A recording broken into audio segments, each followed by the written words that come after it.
হরে কৃষ্ণ।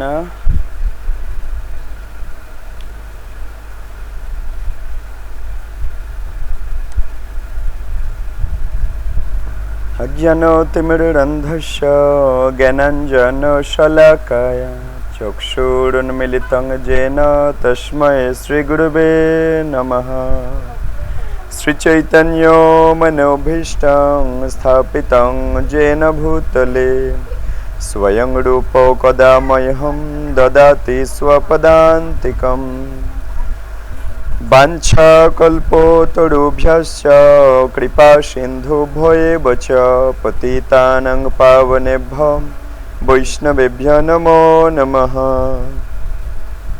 नमोऽयं विष्णुपादाय कृष्णप्रेष्ठाय भूतले श्रीमते भक्तिवेदान्तो स्वामिनिति नामिने।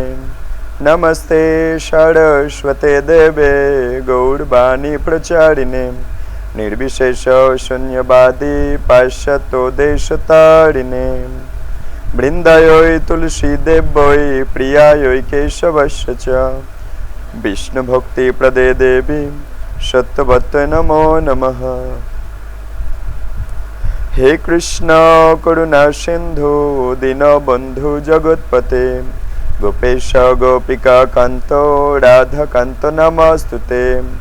तप्त कांचन गौरांगी राधे वृंदावनेश्वरी वृषभानुसुते देवी प्रणमामि हरिप्रिये।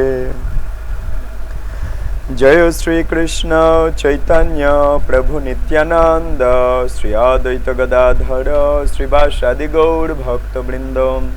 हरे कृष्णा कृष्ण कृष्ण हरे हरे हरे राम राम राम हरे हरे। हरे कृष्णा कृष्ण कृष्ण हरे हरे हरे राम राम राम हरे हरे।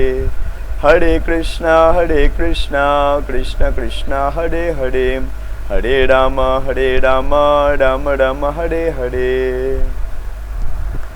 ओम नमो भगवते वासुदेवाय ओम नमो भगवते वासुदेवाय ओम नमो भगवते वासुदेवाय।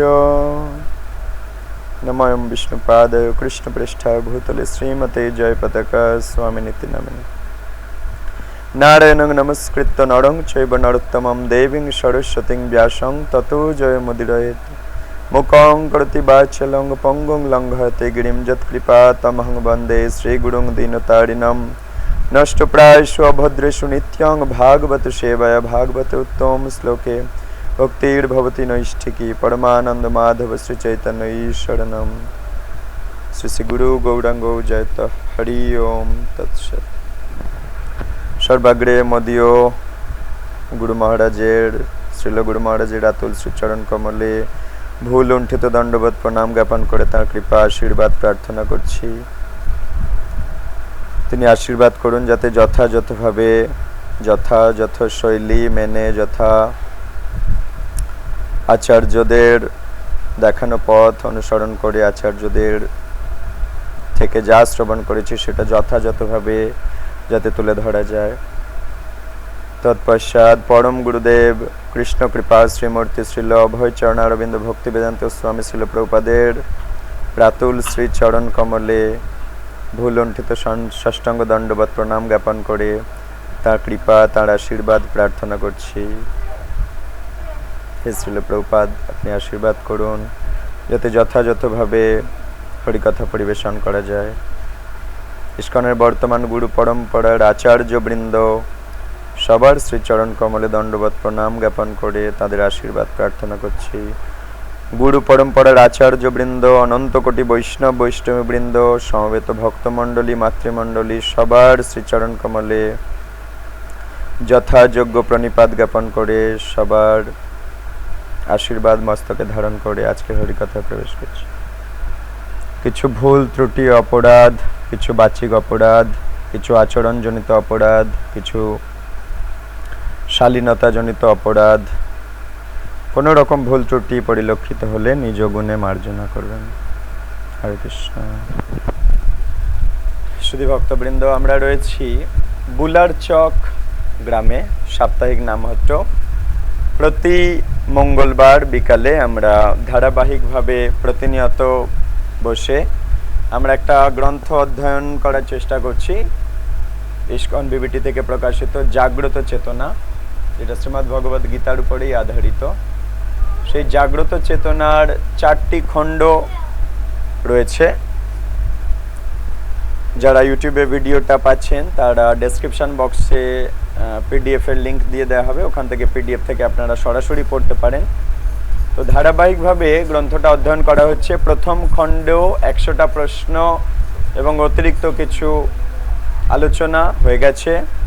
ধারাবাহিকভাবে আপনারা বুলারচক নামহট্ট হরিকথা প্লেলিস্ট থেকে ধারাবাহিকভাবে শ্রবণ করতে পারেন।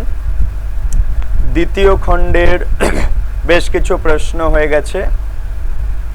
গতকাল পর্যন্ত, গত ক্লাস পর্যন্ত, গত সপ্তাহে আমাদের যে প্রশ্ন ছিল, ভগবানের ভিন্না জড়া প্রকৃতি বা অপরা প্রকৃতি, মানে এই যে জড় জগৎ, সেটা কি কি উপাদান দিয়ে তৈরি, সেই ক্লাস হয়ে গেছে। আপনারা যারা সেই লেকচারগুলো শ্রবণ করতে চান তারা প্লেলিস্টে ধারাবাহিকভাবে শ্রবণ করুন।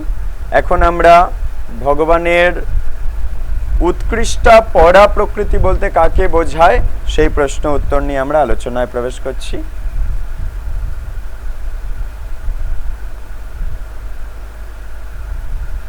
প্রশ্ন করছে ভগবানের উৎকৃষ্টা পরা প্রকৃতি। দুটো প্রকৃতি বা দুটো জগৎ আছে, একটা হচ্ছে অপরা প্রকৃতি, একটা হচ্ছে পরা প্রকৃতি, চিন্ময় জগৎ। ঠিক আছে,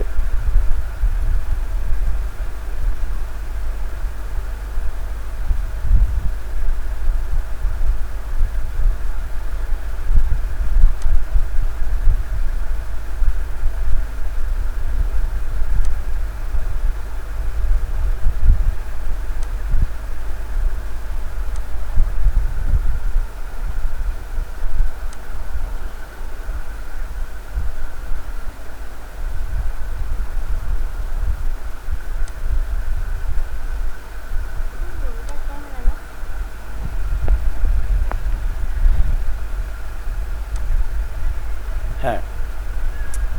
তো সেই অপরা প্রকৃতি 8টা উপাদান দিয়ে তৈরি, গত ক্লাসে হয়ে গেছে। অর্থাৎ এই যে জড়জগৎ যেখানে আমরা বর্তমানে বাস করছি, 8টা উপাদান কি কি ছিল না?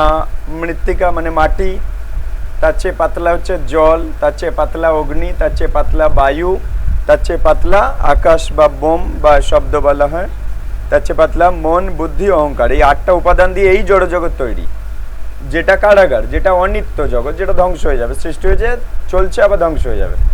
কিন্তু আমাদের আসল ঘর পরা প্রকৃতি। এখন প্রশ্ন করছে সেই ভগবানের উৎকৃষ্ট পরা প্রকৃতি বলতে কাকে বোঝায়, সেই পরা প্রকৃতি বলতে কাকে বোঝায়?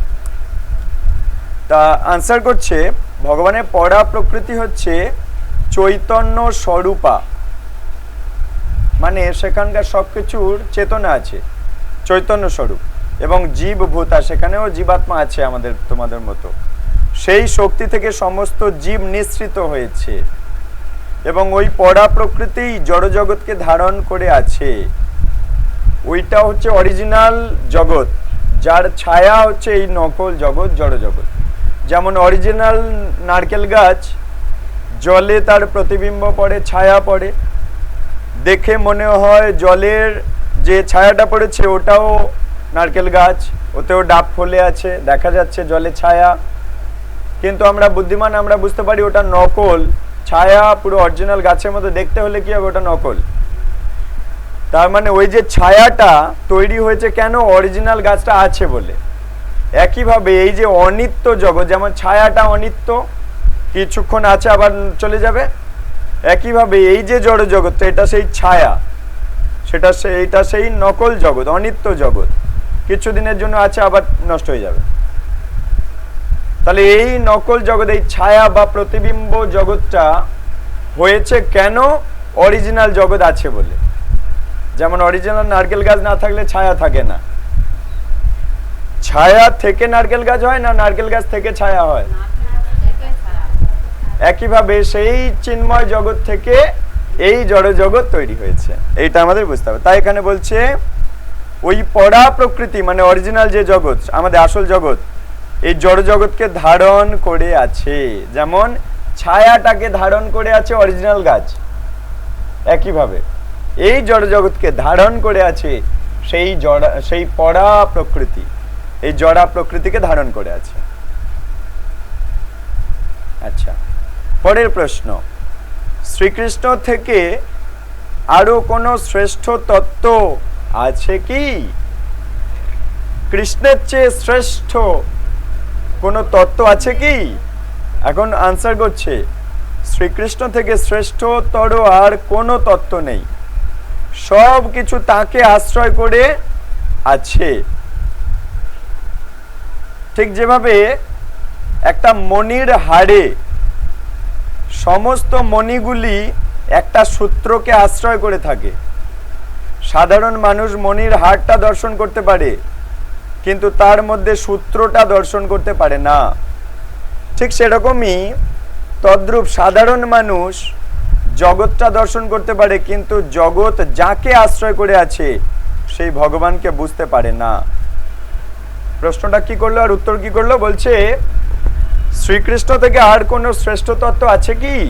না, শ্রীকৃষ্ণ থেকে শ্রেষ্ঠ বা শ্রীকৃষ্ণের সমান কোনো তত্ত্ব নেই।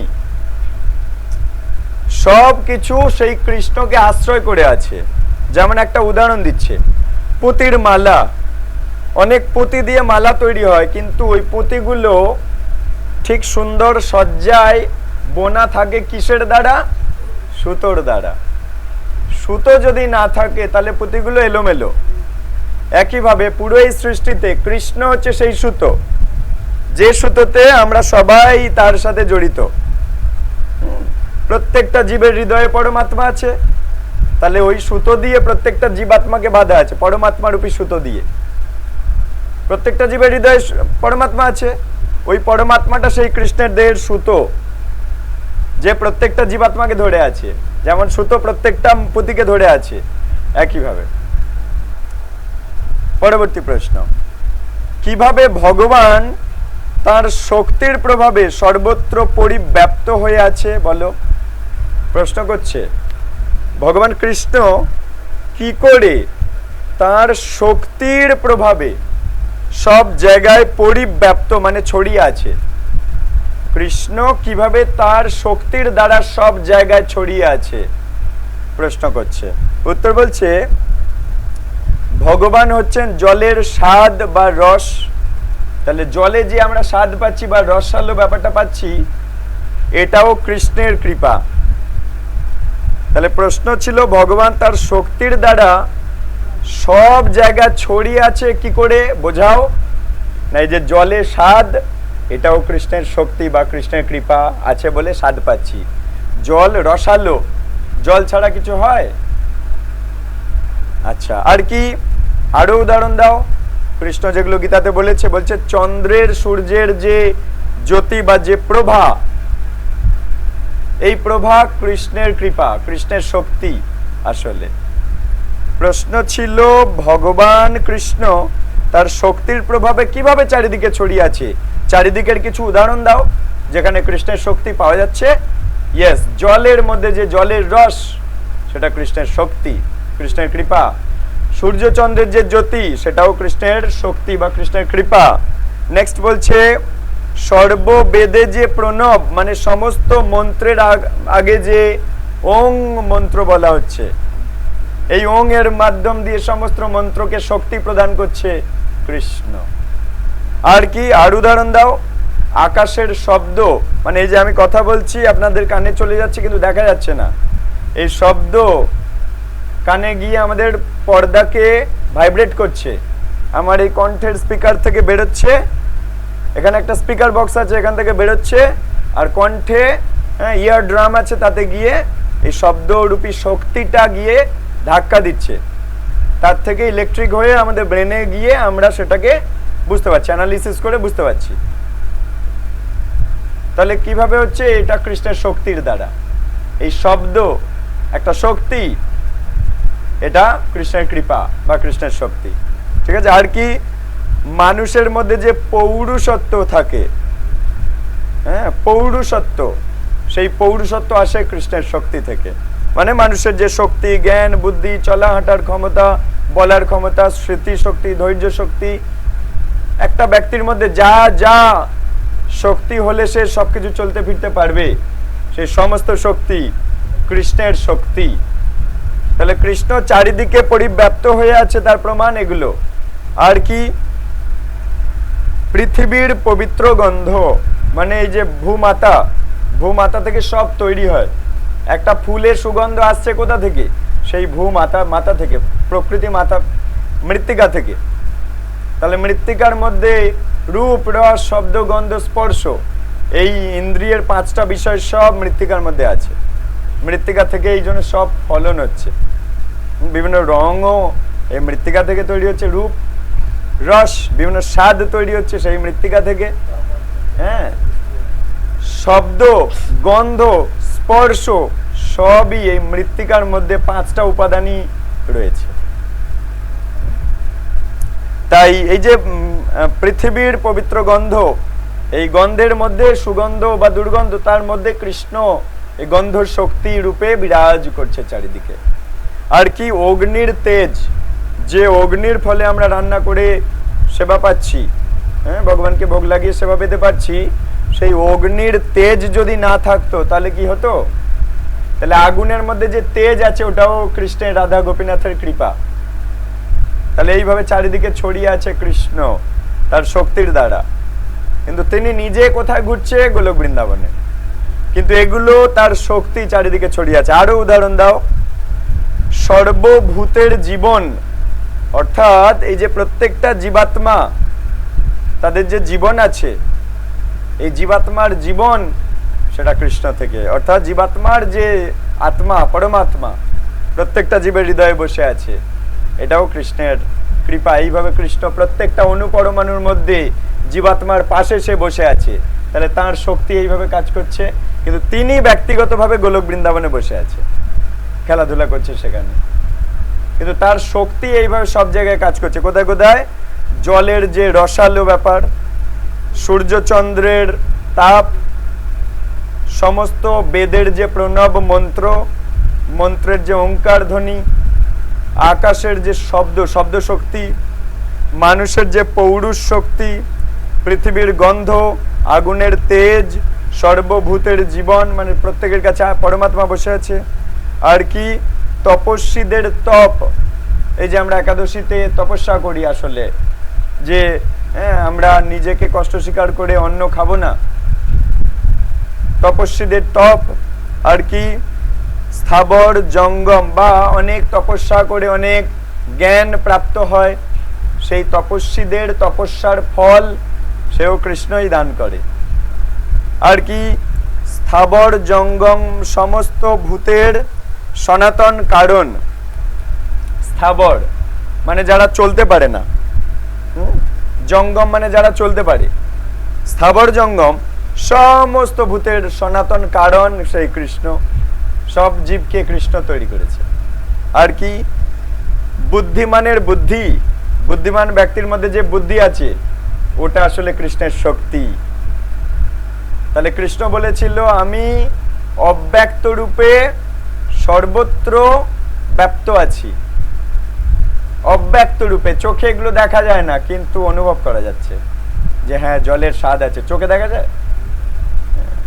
আগুনের তেজ আছে, কিন্তু সেই আলো কণা সূর্য থেকে আপনার কাছে আসছে, আপনি কি মাঝখানে আলোকে দেখতে পাচ্ছেন? কিন্তু কোনো বস্তুর উপরে গায়ে পড়তে তবে দেখতে পাচ্ছেন। কিন্তু এগুলো অব্যক্ত রূপে ভগবান সর্বব্যাপ্ত আছে, সব জায়গায় ছড়িয়ে আছে। কেমন কেমন ভাবে ছড়িয়ে আছে বলছে। হ্যাঁ, আর কি? বুদ্ধিমানের বুদ্ধি, তাহলে বুদ্ধিমান ব্যক্তির মধ্যে যে বুদ্ধি আছে কৃষ্ণের শক্তি আসলে। এখন সে বলছে আমি চাকরি করেছি, আমি পড়াশোনা করেছি, আমি চাকরি করছি, আমি টাকা কেন কৃষ্ণের মন্দিরে দেব, কৃষ্ণকে দেব কেন? কিন্তু কৃষ্ণ বলছে মূর্খতা করছো, তুমি মূর্খামি করছো। ওই তুমি যে চাকরি করার বুদ্ধিটাও কৃষ্ণই দিয়েছে। বলবানের কাম আর রাগ বিবর্জিত বল, বলবান ব্যক্তির মধ্যে কামনা বর্জিত, রাগ বর্জিত যে পবিত্র বল, সেই বল কৃষ্ণ। এই যে অর্জুন যুদ্ধ করছে, এই পবিত্র বল কোথা দিয়ে পাচ্ছে? অর্জুন কি নিজের জন্য করছে? তাহলে কাম বর্জিত বল। নিজের সুখের কথা চিন্তা করা কাম। তাহলে অর্জুন তো কৃষ্ণের সুখের কথা চিন্তা করছে, তাহলে ওটা প্রেমযুক্ত বল। আবার রাগ বিবর্জিত বল। হ্যাঁ, এই যে অর্জুন যুদ্ধ করছে রাগের বশবর্তী নয়, ধর্ম প্রতিষ্ঠা করার জন্য নিজের ধর্ম পালন করছে। ভগবানের ইচ্ছা যে ধর্ম প্রতিষ্ঠা হোক। যাদের সাথে লড়াই করছে তাদের উপর রাগ করে লড়াই করছে না, কিন্তু অর্জুন ভগবানের ইচ্ছা অনুসারে যুদ্ধটা করছে। ভগবান চায় তাই যুদ্ধ করছে, যে ওর প্রতি আমার খুব রাগ তাই ওকে মেরে দেব, এরকম বল অর্জুনের নয়। তাই এই যে কামনা আর রাগ বিবর্জিত পবিত্র বল, এইটা হচ্ছে কৃষ্ণ তার মধ্যে বাস করে। কিন্তু অনেকে একটা কোনো ফলা নিয়ে কোনো মাছ মারলো, এটা কি কামযুক্ত বল, মানে নিজের কথা চিন্তা করে বল প্রয়োগ করলো, এটা অপবিত্র বল, বলটাকে অপব্যবহার করলো। তাই কৃষ্ণ বলছে বলবান ব্যক্তির মধ্যে কাম আর রাগ বিবর্জিত বল আমি। প্রাণীগণের ধর্ম অবিরোধী কাম রূপে আমি থাকি। প্রাণীগণের ধর্ম এই যে অবিরোধী কাম, অর্থাৎ প্রত্যেকটা প্রাণী নতুন সন্তান তৈরি করতে পারছে। এই যে নতুন বংশ বৃদ্ধি করার যে শক্তি প্রত্যেকটা প্রাণীর মধ্যে আছে, ওই শক্তিটা কৃষ্ণের শক্তি। কৃষ্ণ দিয়েছে বলে কোনো ব্যক্তি আর একটা সন্তান তৈরি করতে পারছে। কৃষ্ণ ওই বল তুলে নিলে মানুষ বংশ বৃদ্ধি করতে পারবে না। তাই কৃষ্ণ বলছে প্রাণীদের মধ্যে ধর্ম অবিরোধী কাম, মানে ধর্ম মেনে যে কাম সেটা। আর কি আবার ওই কামের অপব্যবহার করছে কোনো গণিকালয়ে গিয়ে, হ্যাঁ, সেই কামের মধ্যে ভগবান বাস করে না। কিন্তু একটা শাস্ত্র মেনে, ধর্মকে সাক্ষী রেখে, বেদ সাক্ষী রেখে, ব্রাহ্মণ সাক্ষী রেখে, ভগবানকে সাক্ষী রেখে স্বামী স্ত্রী যখন মিলন করে কোনো কৃষ্ণ ভক্ত সন্তান আনবে বলে, সেখানে স্বয়ং কৃষ্ণ তাদের আশীর্বাদ করার জন্য থাকে। তাই কৃষ্ণ এখানে বলল প্রাণীগণের ধর্ম অবিরোধী কাম। ধর্মবিরোধী কাম যে বেশ্যালয়ে যাচ্ছে সেটা ধর্মবিরোধী কাম। আর এই যে স্বামী স্ত্রীর মধ্যে কৃষ্ণ ভক্ত সন্তান আনার জন্য যে কামনা, এটাকে বলে ধর্মযুক্ত কাম। এখানে কৃষ্ণ বাস করে। আর যেটা শাস্ত্র বিরুদ্ধ কাম, ওখানে কৃষ্ণ বাস করে না। এরপরে কি, ওখানে কামরূপী শত্রু বাস করে। আর শাস্ত্র সাক্ষী রেখে যেটা, এখানে স্বয়ং কৃষ্ণ আশীর্বাদ করে, কৃষ্ণ থাকে, প্রেজেন্ট থাকে। আচ্ছা, প্রাণীগণের সমস্ত সাত্ত্বিক, রাজসিক, তামসিক ভাবের উৎস। প্রাণীদেহের মধ্যে সাত্ত্বিক গুণ আছে, তাই নিজেকে পবিত্র রাখতে চাইবে, পরিষ্কার রাখতে চাইবে, জ্ঞান রাখতে চাইবে, ভক্তি জীবনে থাকতে চাইবে, ধর্ম জীবনে থাকতে চাইবে, এগুলো সাত্ত্বিক গুণ। তাহলে মানুষের যে সাত্ত্বিক গুণ, প্রাণীদের সাত্ত্বিক গুণ বা রাজসিক গুণ, অতি কর্ম, উদ্যমতা, বা মানুষের তামসিক গুণ, অলসতা, নিদ্রা, অবহেলা, অজ্ঞানতা, এগুলো তামসিক গুণ। এই সমস্ত ভাবের সব 17 রজতম 3টে ভাবের উৎস হচ্ছে কৃষ্ণ। তাহলে খুব গুরুত্বপূর্ণ প্রশ্ন, কিভাবে ভগবান তার শক্তির প্রভাবে সর্বত্র পরিব্যাপ্ত হয়ে আছেন আমরা জানতে পারলাম। ওকে, তারপরে দেখো পরবর্তী প্রশ্ন বলছে, ভগবানের ত্রিগুণময়ী মায়ার দ্বারা জীব আবদ্ধ হয়ে আছে। ত্রিগুণময়ী মায়া মানে 17 রজতম 3 গুণ দিয়ে আমরা সবাই আবদ্ধ হয়ে আছি। সেই দূরতিক্রম্য মায়াকে কিভাবে অতিক্রম করা যেতে পারে প্রশ্ন করছে। তাহলে কি প্রশ্নটা কি, সমস্ত জীব ভগবানের এই 17 রজতম 3 মায়ার দ্বারা আটকে আছে। এখন প্রশ্ন হলো জীব কি করে এই মায়ার জগৎ থেকে বেরোবে, অতিক্রম করবে কিভাবে? উত্তর বলছে, ভগবানের চরণে প্রপত্তি করলে, ভগবান রাধা গোপীনাথের চরণে আশ্রয় নিলে, সঁপে দিলে, হে কৃষ্ণ, আমি তোমার এই মায়ার জগৎ থেকে, জন্ম মৃত্যু জরাব্যাধির জগৎ থেকে নিজের চেষ্টায় লিটার লিটার পেট্রোল কিনে মিসাইলে করে তোমার গোলক বৃন্দাবনে যেতে পারবো না, ঠিক আছে? তাই আমি তোমার চরণে আশ্রয় নিলাম, তোমার সেবক আমি মেনে নিলাম, আমার ভালো মন্দর বিচার এখন তোমার, আমি সম্পূর্ণভাবে তোমার চরণে শরণাগত হয়ে গেলাম। শরণাগতি, সমর্পণ, সঁপে দেওয়া নিজেকে, আত্ম সমর্পণ, আত্ম মানে নিজেকে সমর্পণ করে দেওয়া। তাহলে কিভাবে এই মায়া অতিক্রম করা যায়? না, ভগবানের চরণে নিজেকে সঁপে দিলে তার এই ত্রিগুণময় দূরতিক্রমণীয় মায়ার প্রভাব থেকে মুক্তি পাওয়া যায় অনায়াসে। যেমন মনে করো আমি এই গৃহে ঢোকার সময় দেখলাম এই গৃহে একটা, সাপোজ একটা উদাহরণ নাও, যে এই গৃহে একটা ওই দৌড়ের কাছে একটা কুকুর ডাকছে। এখন কোনো মতেই গেট খুলে আমাকে ভেতর ঢুকতে দিচ্ছে না। আমি বারবার কুকুরটাকে বোঝাচ্ছি আমি প্রভুর কাছে যেতে চাই, আমি প্রভুর কাছে যেতে চাই, কিন্তু সে আমায় ছেড়ে কথা বলছে না, ঢুকতেই দিচ্ছে না গেট থেকে। এখন কুকুরটার পিছনে সময় নষ্ট না করে আমি যদি প্রভুর ডাকি জোরে যে প্রভু তোমার কুকুরকে তুমি সামলাও, আমি ভেতরে যেতে চাই, তোমার সাথে দরকার আছে, নামটো ক্লাস নেওয়ার আছে আজ মঙ্গলবার বিকাল 3টে বাজে, তাহলে কি হবে? না, প্রভু যাবে, গিয়ে প্রভুর কুকুরকে বলবে যে টমি তুমি এদিকে এসো, উনি আমার চেনা লোক, উনি আমার কাছেই এসেছে, কোনো বাইরের লোক নয়, ভালো লোক, তুমি ওকে ছেড়ে দাও, ওকে আমার কাছে আসতে দাও, আমার চরণে আসতে দাও, সুযোগ করে দাও আমার কাছে আসুক। তখন কুকুর বউ বউ বউ বউ করতে করতে এবার ধীরে ধীরে মিন মিন মিন মিন করতে করতে ভেতরে চলে আসবে, আসবে না? তাহলে আমি কি করলাম? কুকুরের পিছনে প্রথমে টাইম নষ্ট করছিলাম, এই হাট হাট হাট হাট, হচ্ছে না। তখন কি করলাম? প্রভুর শরণাগত হলাম, প্রভু এসে তার কুকুরকে, পোষা কুকুরকে সরিয়ে নিল। একইভাবে আমরা নিজের চেষ্টায় এই মায়ার জগৎ থেকে বেরোতে পারবো না, বেরিয়ে গোলক বৃন্দাবনে প্রভুর সাথে দেখা করতে যেতে পারবো না। কিন্তু যদি আমরা বলি হরে কৃষ্ণ কৃষ্ণ কৃষ্ণ হরে হরে, হরে রাম রাম রাম হরে হরে, তাহলে কি সরাসরি হরে কৃষ্ণ, রাধারানী কৃষ্ণকে ডাকলাম, এখন তিনি তার এই মায়া রূপী যে দেবী দুর্গার এই জগৎ থেকে বলবে সরে যাও, ও শরণাগত হয়েছে দু হাত তুলে, এখন ও আমার নিজের লোক, এখন আর তোমার আন্ডারে থাকবে না, এখন ও আমার নিজের লোক, সরে যাও। মায়া বউ বউ করতে করতে করতে করতে ধীরে ধীরে জব্দ হয়ে প্রভু বলেছে সরে যেতে বাধ্য হবে। তাই প্রশ্নটা এখানে এটা করছে, ত্রিগুণময়ী মায়ার দ্বারা জীব আটকে আছে, কিন্তু এই দূরতিক্রম্য মায়াকে কিভাবে অতিক্রম করা যাবে? না, আমরা যদি দুবাহু তুলে দ্রৌপদীর মতো শরণাগত হব ভগবান রাধা মাধবকে, ভগবান রাধা গোবিন্দকে, রাধা গোপীনাথের কাছে,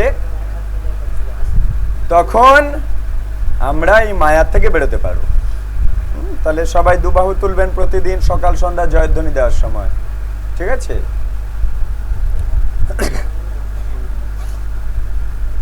আচ্ছা, নেক্সট কোয়েশ্চেন করছে, কারা ভগবানের শরণাগত হয় না, মানে কারা কখনো হাত তুলবে না? বলছে 4 প্রকারের দুষ্কৃতকারী ব্যক্তি আছে, দুষ্কৃতকারী 4 রকমের ব্যক্তি আছে, তারা ভগবানের শরণাপন্ন হয় না। তারা কারা? না, 1 নম্বর মূঢ়, 2 নরাধম, 3 যাদের মায়া জ্ঞান অপহরণ করে নিয়েছে, মায়া অপহৃত জ্ঞানা, আর 4 নম্বর হচ্ছে আসুরিক ভাবাপন্ন ব্যক্তি।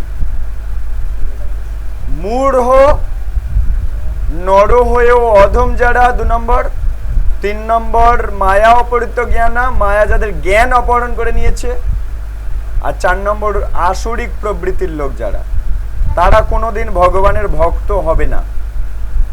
1 নম্বর যারা মূঢ়, মানে কোনো বুদ্ধি শুদ্ধি কিছু নেই, মূঢ় যাকে বলে, তারা যেমন একটা পিঁপড়ে মূঢ়, ওর কোনো বুদ্ধি শুদ্ধি আছে ভগবানের শরণাগত হবো? একটা গাছপালা মূঢ়, এরকম পশুর পাখি কীটপতঙ্গের মতো, পশু পাখি কীটপতঙ্গের মতো কিছু মানুষ আছে, তারাও ঠিক ওই রকমই পশু পাখি গাছপালা কীটপতঙ্গের মতো আহার করে, নিদ্রা করে, ভয় পায়, মৈথুন করে, মরে যায়। এর চেয়ে বেশি কিছু বোঝে না, এরা মূঢ়। আর কি নর হয়েও অধম, দেখতে মানুষের মতো কিন্তু তাদের জীবন চরিত ওই নিচের প্রাণীদের মতো। তারা নর হয়েও অধম, মানে নরর চেয়ে অধম কারা? পশু পাখি কীটপতঙ্গ গাছপালা, এরা তো নরর মতো, মানে মানুষের মতো উন্নত নয়। কিন্তু এমন কিছু মানুষ আছে যারা মানুষের মতো 2 হাত 2 পা দেখতে, কিন্তু মানুষের মতো দেখতে হলেও তারা অধম, তারা উন্নত কিছু বুঝতে পারে না, তারা ভগবানের শরণাগত হবে না। আর কারা? যাদের মায়ার পিছনে ছুটতে ছুটতে জ্ঞান অপহরণ হয়ে গেছে, বিষয় ভোগ যত করবে তত জ্ঞান কমে যাবে, যত বিষয় আশয় সম্পত্তি টাকা পয়সা গাড়ি বাড়ি ব্যাংক ব্যালেন্স বাড়ানোর পিছনে ছুটবে, স্ত্রী পুত্র যত বেশি বেশি আসক্ত হবে এগুলোর প্রতি, তত তোমার আসল জ্ঞান অপহরণ করে নেবে দেবী দুর্গা, মায়া। ঠিক আছে, একে বলে মায়া অপহৃত জ্ঞানা। মায়া যাদের জ্ঞান অপহরণ করে নিচ্ছে, জন্ম জন্ম জন্ম জন্ম বিষয় আশয় ভোগ করতে করতে করতে করতে প্রকৃত জ্ঞান কেড়ে নিয়েছে মায়া দেবী, তারা ভগবানের শরণাগত হবে না। প্রকৃত জ্ঞান নেই বলে উল্টো তর্ক তারা করবে, এটা হচ্ছে সেই মায়া অপহৃত জ্ঞানা। আর কি যারা আসরিক ভাবাপন্ন, যারা কোনো মতেই সবকিছু জানার পরেও কিছু মানবে না, অসুর যারা, তারা ভগবানের শরণাগত হয় না। ওকে, নেক্সট কোয়েশ্চেন।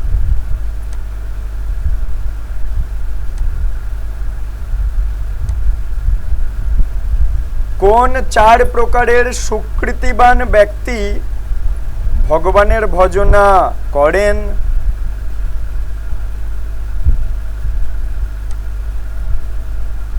এমন কোন 4 রকমের ব্যক্তি আছে যারা কৃষ্ণ ভক্ত হয়?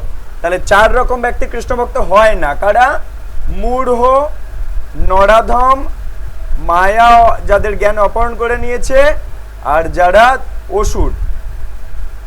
এখন প্রশ্ন করছে কোন 4 প্রকারের ব্যক্তি ভগবানের ভক্ত হয় সেটা তো বলো। কারা ভগবানের ভক্ত হবে না শুনলাম, কারা ভগবানের ভক্ত হবে বলো। বলছে আর্ত, অর্থার্থী, জিজ্ঞাসু আর জ্ঞানী, এই 4 প্রকারের সুকৃতিবান ব্যক্তি ভগবানের ভজনা করে। আর্ত মানে খুব দুঃখে যন্ত্রণায় পড়েছে, জীবনটা দুর্বিষহ হয়ে যাচ্ছে, দেওয়ালে একেবারে পিঠ থেকে গেছে, বিভিন্ন রকম জ্বালা যন্ত্রণায় আর্তনাদ করছে, তখন হা গৌর হা কৃষ্ণ বলবে, হে ভগবান আমার পথ দেখাও। তখন হে ভগবান বলে উঠবে, ভগবানকে চিনুক আর না জানুক, আর্তনাদ থেকে, আর্ত হয়ে আর্তনাদ করে উঠবে, হে ভগবান আমার কি হবে, হে ভগবান বলে উঠবে। ভগবানের নাম কি হয়তো জানে না, কিন্তু বলেই উঠবে হে ভগবান। ঠিক আছে, সেই আর্তরা ভগবানের ভজনা করবে। আর কারা? অর্থার্থী, বিষয় আশয় সম্পদ দরকার না হলে আর কোন রকমে চলছে না, সেই রকম ব্যক্তিও কৃষ্ণর ভজনা করবে। কেমন ভাবে? পরোক্ষ ভাবে হলেও করবে। বিভিন্ন দেবদেবীর কাছে ছুটে যাবে। সেই দেবদেবীর কাছে যাওয়া মানে পরোক্ষ ভাবে কৃষ্ণের কাছে যাওয়া, সরাসরি কৃষ্ণের কাছে যাওয়া না। কারণ দেবদেবী আপনাকে যা দেবে কৃষ্ণের থেকে ধার করে এনে দেবে। তাহলে আর তো খুব রোগ শোক হয়েছে, কোনো দেবদেবীর কাছে গিয়ে ঢিল বেঁধে এলো, ওই দেবদেবী শুনলো ওর আর্তনাদ, সেই অনুযায়ী রোগটা সারানোর ক্ষমতা দেবদেবীর নেই। দেবদেবী এখন কৃষ্ণ থেকে আদেশ নেবে যে এটা কি সারানো উচিত, সারাবো প্রভু, এটা সারিয়ে দেব। প্রভু যদি বলে হ্যাঁ আচ্ছা ঠিক আছে দাও, সারিয়ে দেবে। তাহলে আর তো হয়ে দেবদেবীর কাছে হলেও গেল, বা সরাসরি হা ভগবান বলে উঠলো, হয় প্রত্যক্ষ নয় পরোক্ষ গেল তো। আর তো অর্থার্থী খুব বিষয় আশয় সম্পদ খেতে পাচ্ছে না, দেবদেবীর কাছে যাচ্ছে বা ভগবানের ডেকে উঠছে। আর কি জিজ্ঞাসু, যারা জানতে চায় কে ভগবান, কে আমি, কেন এই জড়জগতে কষ্ট পাচ্ছি, কেন আমার পিতা মাতা, আমার প্রিয়জন, বন্ধু বান্ধব, স্ত্রী পুত্র কিছু বছর পরে পরে পাল্টে যাচ্ছে, কে আমি, আমার আসল ঘর কোথায়, আমি তো বার্ধক্য হতে চাইছি না, কেন বুড়ো হয়ে যাচ্ছি, কেন রোগ আমি চাইছি না রোগ হচ্ছে, কেন আমি মরতে চাইছি না মরে যাচ্ছি, কেন জন্ম জন্ম, মরার পরেই বা কোথায় যাব, মরার আগেই বা কি করণীয়, কেমন করলে কি জীবন পাবো, এই সমস্ত যারা জানতে চায় তারা ভগবানের কাছে আসে। তারা হচ্ছে জিজ্ঞাসু, তারা গীতা পড়বে, ভগবানের ভক্ত হয়ে যাবে। আর একজন কি জ্ঞানী, যারা জ্ঞান পেয়ে গেছে, এই কথাগুলো জানতে পেরে গেছে, তারা ভগবানের ভজনা করবে আর সরে যাবে না। তাই চার প্রকার ব্যক্তি, সুকৃতিবান ব্যক্তি ভগবানের ভজনা করে। আর তো অর্থার্থী, জিজ্ঞাসু আর জ্ঞানী। আর চার প্রকারের ব্যক্তি ভগবানের ভজনা করবে না, তারা কারা? মূঢ়, নরাধম, মায়া অপরিত জ্ঞানা আর আসরিক প্রবৃত্তির তারা। ওকে, এরপর শোনো, এই চার রকম যে সুকৃতিবান ভক্ত যারা ভগবানের ভজনা করছে, এর মধ্যে শ্রেষ্ঠ কে? আর্ত, অর্থার্থী, জিজ্ঞাসু, জ্ঞানী, চারজনের মধ্যে কে শ্রেষ্ঠ আমায় বলো? প্রশ্ন ছুড়েছে। চার প্রকার ভক্তের মধ্যে নিত্যযুক্ত ভগবানে একনিষ্ঠ তত্ত্বজ্ঞানী শ্রেষ্ঠ। নিত্যযুক্ত ভগবানের সেবা পূজাতে নিত্যযুক্ত আছে, প্রতিনিয়ত ভগবানের সেবা পূজায় যুক্ত আছে, আবার জ্ঞানও আছে। কে ভগবান, কে আমি? মূর্খের মতো সেবা করছে না, অজ্ঞানের মতো সেবা করছে না, কুসংস্কারের মতো চলছে না, জ্ঞান পেয়ে সব জেনে বুঝেই সেবা করছে, জোর জবস্তি করে নয়, সব জেনে বুঝে নিয়ে ভগবানের সেবায় নিজেকে উৎসর্গ করেছে, সে শ্রেষ্ঠ। তাহলে আর তো শ্রেষ্ঠ নয়, অর্থার্থী সেও শ্রেষ্ঠ নয়, জিজ্ঞাসু সেও শ্রেষ্ঠ নয়, জিজ্ঞাসা করে আগে জেনে নিল, জ্ঞান পেয়ে নিল, নিয়ে বুঝতে পারলো আমি সেবক, সেবা করলে ভগবত ধাম যেতে পারি, তাহলে সেবায় নেমে গেল, জেনে বুঝে সেবায় নামলো। মানে বিচার তারপরে আচার, আগে বিচার করে জেনে নিল, তারপর আচরণে এলো। আচ্ছা ঠিক আছে, বাসনপত্র তাহলে পাল্টে দিই, নতুন বাসন কিনে ভগবানের ভোগ লাগাতে থাকি সারাটা জীবন। তাহলে কি আগে জেনে নিল, তারপর সেই অনুযায়ী আচরণ করলো, সে শ্রেষ্ঠ। আর নতুবা না জেনে বুঝে যদি আচরণে ঢোকে, তাহলে বাইরে থেকে রাস্তাঘাট থেকে চায়ের আড্ডা থেকে কোনো আজে বাজে কুতর্ক কানের মধ্যে ঢুকবে, ঢুকলে সে ভক্তি ছেড়ে দেবে, সে শ্রেষ্ঠ ভক্ত হতে পারবে না, সে শ্রেষ্ঠ ভক্ত হওয়া যাবে না। আচ্ছা, এই প্রসঙ্গে একটা কথা বলি, বৃন্দাবন বা অন্য কোনো জায়গায় গিয়েছো, কোনো বানর দেখেছো তো? যে কোনো জায়গায় গিয়ে বাঁদর দেখেছো তো কেউ না কেউ? আচ্ছা এবার আমায় একটা, ঠিক আছে, একটা প্রশ্নের উত্তর দাও। বাঁদর দেখলে দামি দামি জিনিস আমরা কি তার সামনে ধরি না লুকিয়ে রাখি? প্রশ্নের উত্তর মিলে যায়নি। তাহলে দামি জিনিস দামি ব্যক্তির কাছে দেওয়া হয় উপহার হিসেবে, কিন্তু যখন আমরা দেখি চারিদিকময় বাঁদর, তখন যত দামি দামি জিনিসপত্র আমরা লুকিয়ে রাখি, সোনা দানা কানের এটা ওটা সেটা, দামি দামি জিনিস চশমা থেকে শুরু করে সব টাকা পয়সা আমরা লুকিয়ে রাখি, যাতে করে ছেঁড়াছিঁড়ি না হয়।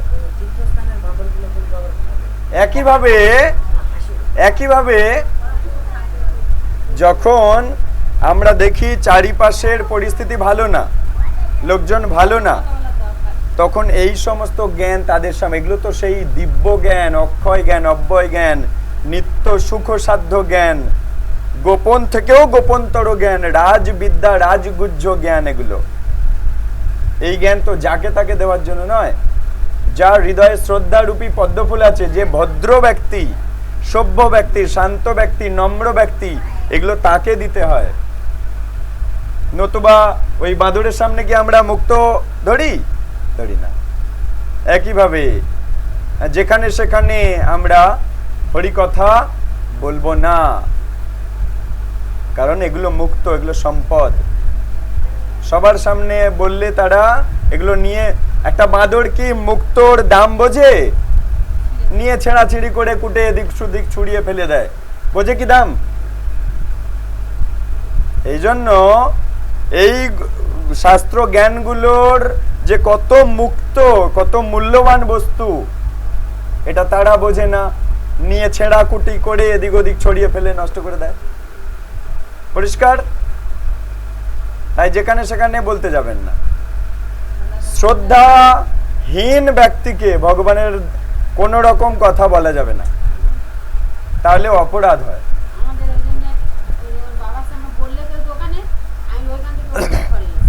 হ্যাঁ, শোনো, তারপরে তাহলে আমরা শ্রেষ্ঠ এই চার প্রকার ব্যক্তি, আর্ত অর্থার্থে জিজ্ঞাসু জ্ঞানী, আমরা কি আর্ত হয়ে দুঃখ কষ্ট পেয়ে ভগবানের কাছে যাব? তাহলে কি শ্রেষ্ঠ হতে পারবো না? অর্থার্থী, অর্থ চাই তাই কৃষ্ণের কাছে এসেছি, তাহলে কি শ্রেষ্ঠ হতে পারবো না?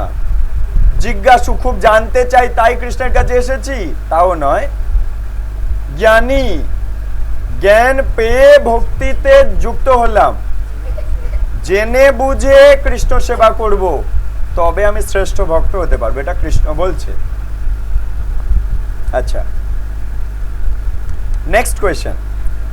তত্ত্ব জ্ঞান লাভ করার জন্য যারা ভগবানের ভক্ত হয়েছেন তাদের গতি কি হয়? তত্ত্ব জ্ঞান লাভ করব, এই জন্য ভগবানের ভক্ত হয়েছে, তাদের গতি কি হবে? মানে তাদের উদ্দেশ্য ভগবানের ভক্ত হবো, ঠিক আছে, জানবো বলে ভক্ত হব, সেবা কাজ করব না। জানলো যে আমি কৃষ্ণ সেবক, আরো জানলো সমস্ত সৃষ্টি তত্ত্ব, সব জানতে পেরে গেল, কিন্তু মূল জিনিস যে আমি যে সেবক, সেবা করতে হবে, সেটা করব না। তাহলে প্রশ্নটা হচ্ছে, তত্ত্ব জ্ঞান লাভ করার জন্য যারা ভগবানের ভক্ত হয়েছে তাদের গতি কি রকম হবে? বলছে, তত্ত্বজ্ঞানী ব্যক্তি বহু জন্মের পর ভগবান শ্রীকৃষ্ণকে সমস্ত কারণের পরম কারণ জেনে তার শরণাগত হয়। বহু জন্ম লেগে যাবে, জানতে জানতে জানতে জানতে বহু জন্ম লেগে যাবে, তারপর বহু জন্মের পর শরণাগত হয়। এখন প্রশ্ন করছে, কোন শ্রেণীর মানুষেরা দেবদেবীর উপাসনা করেন? কারা দেবদেবীর কাছে ছুটে যায়? কৃষ্ণ তার উত্তর দিয়েছে, বলছে, যে সমস্ত মানুষদের মন জড় কামনা বাসনার দ্বারা বিকৃত হয়ে গেছে, যে ব্যক্তিদের মন জড় জগতের কামনা বাসনা, ওই জমিটা পাশে বিক্রি হচ্ছে, যদি কিনতে পারতাম, পাশের লোকেরা কিনে নিল, আমি কিনতে পারলাম না, পাশের বাড়ির ছেলেটা আমার ছেলের সাথে সমবয়সী, ও চাকরি পেয়ে গেল, আমার ছেলেটার চাকরি এখনো হলো না, ওর বিয়ে হয়ে গেল, এর বিয়ে হলো না, ওর একটা নাতি হলো আর আমার নাতনি হলো। তাই বলছে কোন ধরনের মানুষেরা দেবদেবীর কাছে ছুটে যায় চাইতে, যে এটা আমার কম আছে, ওর বেশি আছে, আমার দাও। পাশের বাড়ির ওর বেশি হয়ে গেল, আমার ভাগে কম পড়ে গেল, আমাকে দাও। এই দাও দাও দাও দাও করতে কোন শ্রেণীর ব্যক্তিরা দেবদেবীর কাছে ছুটে যায়? উত্তর বলছে যে সমস্ত মানুষদের মন জড় কামনা বাসনার দ্বারা বিকৃত হয়ে গেছে, জড়জড়িত, এটা চাই, ওটা চাই, সেটা চাই, মনটা বিকৃত হয়ে গেছে ওগুলো চাওয়াচাই করতে করতে, তারা ভগবান কৃষ্ণকে ত্যাগ করে অন্য দেবদেবীর শরণাগত হয়। যেখানে গেলে চট করে চাইলে মাত্র দেবদেবীরা দিয়ে দেবে, পেয়ে যাব। ভগবান সকলের হৃদয়ে পরমাত্মা রূপে অবস্থান করেন। তিনি তাদের ইচ্ছা অনুযায়ী সেই সেই দেবতাদের প্রতি ভক্তি সঞ্চার করেন। খুব গুরুত্বপূর্ণ একটা কথা বলছে কৃষ্ণ। বলছে ওরা যে দেবদেবীর কাছে যাচ্ছে তা কি করে যাচ্ছে, কি ভিত্তিতে যাচ্ছে? কৃষ্ণ বলছে জীবাত্মা হচ্ছে আমার সন্তান, আমি পরমাত্মা রূপে বাবা বসে আছি তার পাশে। জীবাত্মা যা চাইছে, আমার নাম বাঞ্ছা কল্পতরু, আমি তাকে দেব।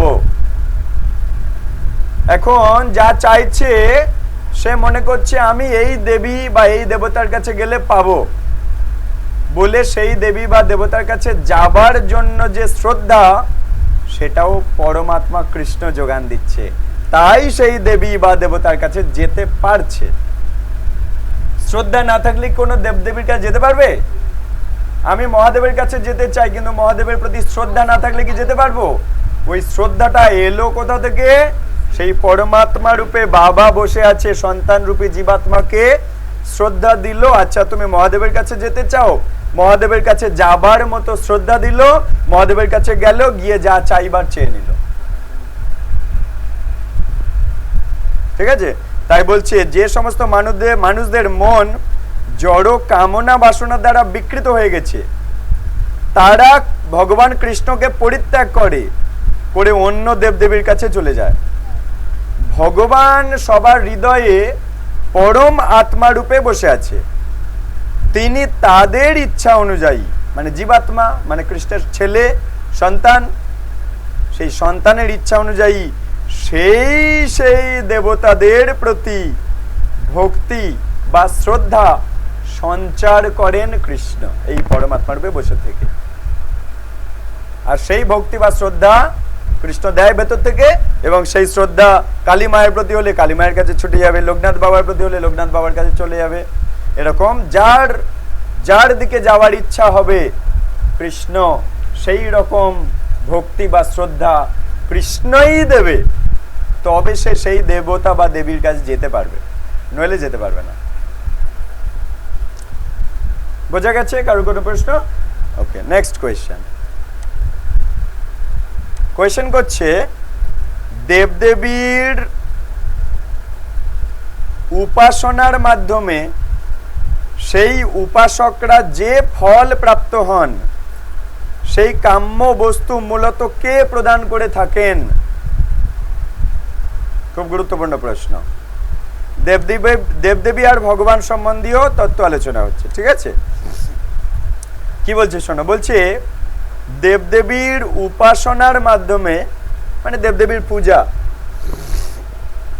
এটার মাধ্যমে সেই উপাসকরা যে ফল পায়, দেবদেবী পূজা করলে যা ফল লাভ হয়, সেই কাম্য বস্তু মূলত কে প্রদান করে?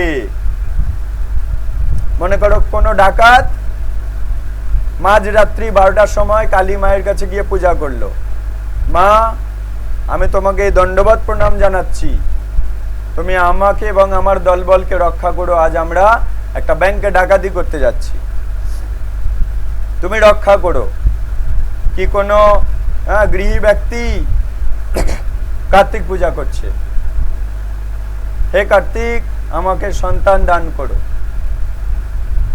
বা কোনো ব্যবসায়ী ব্যক্তি গণেশ পূজা করছে, হে গণেশজি আপনি আমাকে সুন্দর ব্যবসা দিন, ব্যবসা ভালো চলুক, অর্থ আসুক। গৃহ ব্যক্তি লক্ষ্মী পূজা করছে, এসো মা লক্ষ্মী বসো ঘরে, আমারও ঘরে থেকো আলো করে, চলে যেও না অন্য জায়গায়, তোমার নাম চঞ্চলা, তুমি অন্য জায়গায় চলে যেও না, আমার ঘরে অন্ধকার করে থেকো না। কেমন করে থাকো? আলো করে থাকো। তাহলে লক্ষ্মী যে আলো করে থাকবে, আলোটা পাবে কোথা থেকে? নারায়ণের কাছ থেকে নিয়ে আসবে। লক্ষ্মী পাবে কোথা থেকে?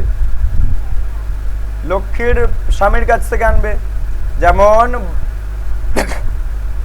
মনে করো গ্রামে কোনো উৎসব হবে, হ্যাঁ, এখন বাড়ি এসে বলছে মাতাজি মাতাজি 100 টাকা চাঁদা আপনাদের। তো মাতাজি টাকা কোথায় পাবে? মাতাজি এখন বাড়ি ভেতরে ঘুমাচ্ছে, প্রভুকে গিয়ে বলছে এরকম ওরা চাঁদা চাইতে এসছে, 100 টাকা চাইছে, হ্যাঁ দিয়ে দাও, তবে না সে দিতে পারবে, নইলে দেবে কোথা থেকে? তাই বলছে দেবদেবীর উপাসনার মাধ্যমে দেবদেবীরা যে ফল দেয়, সেই ফল আসলে আসে কোথা থেকে?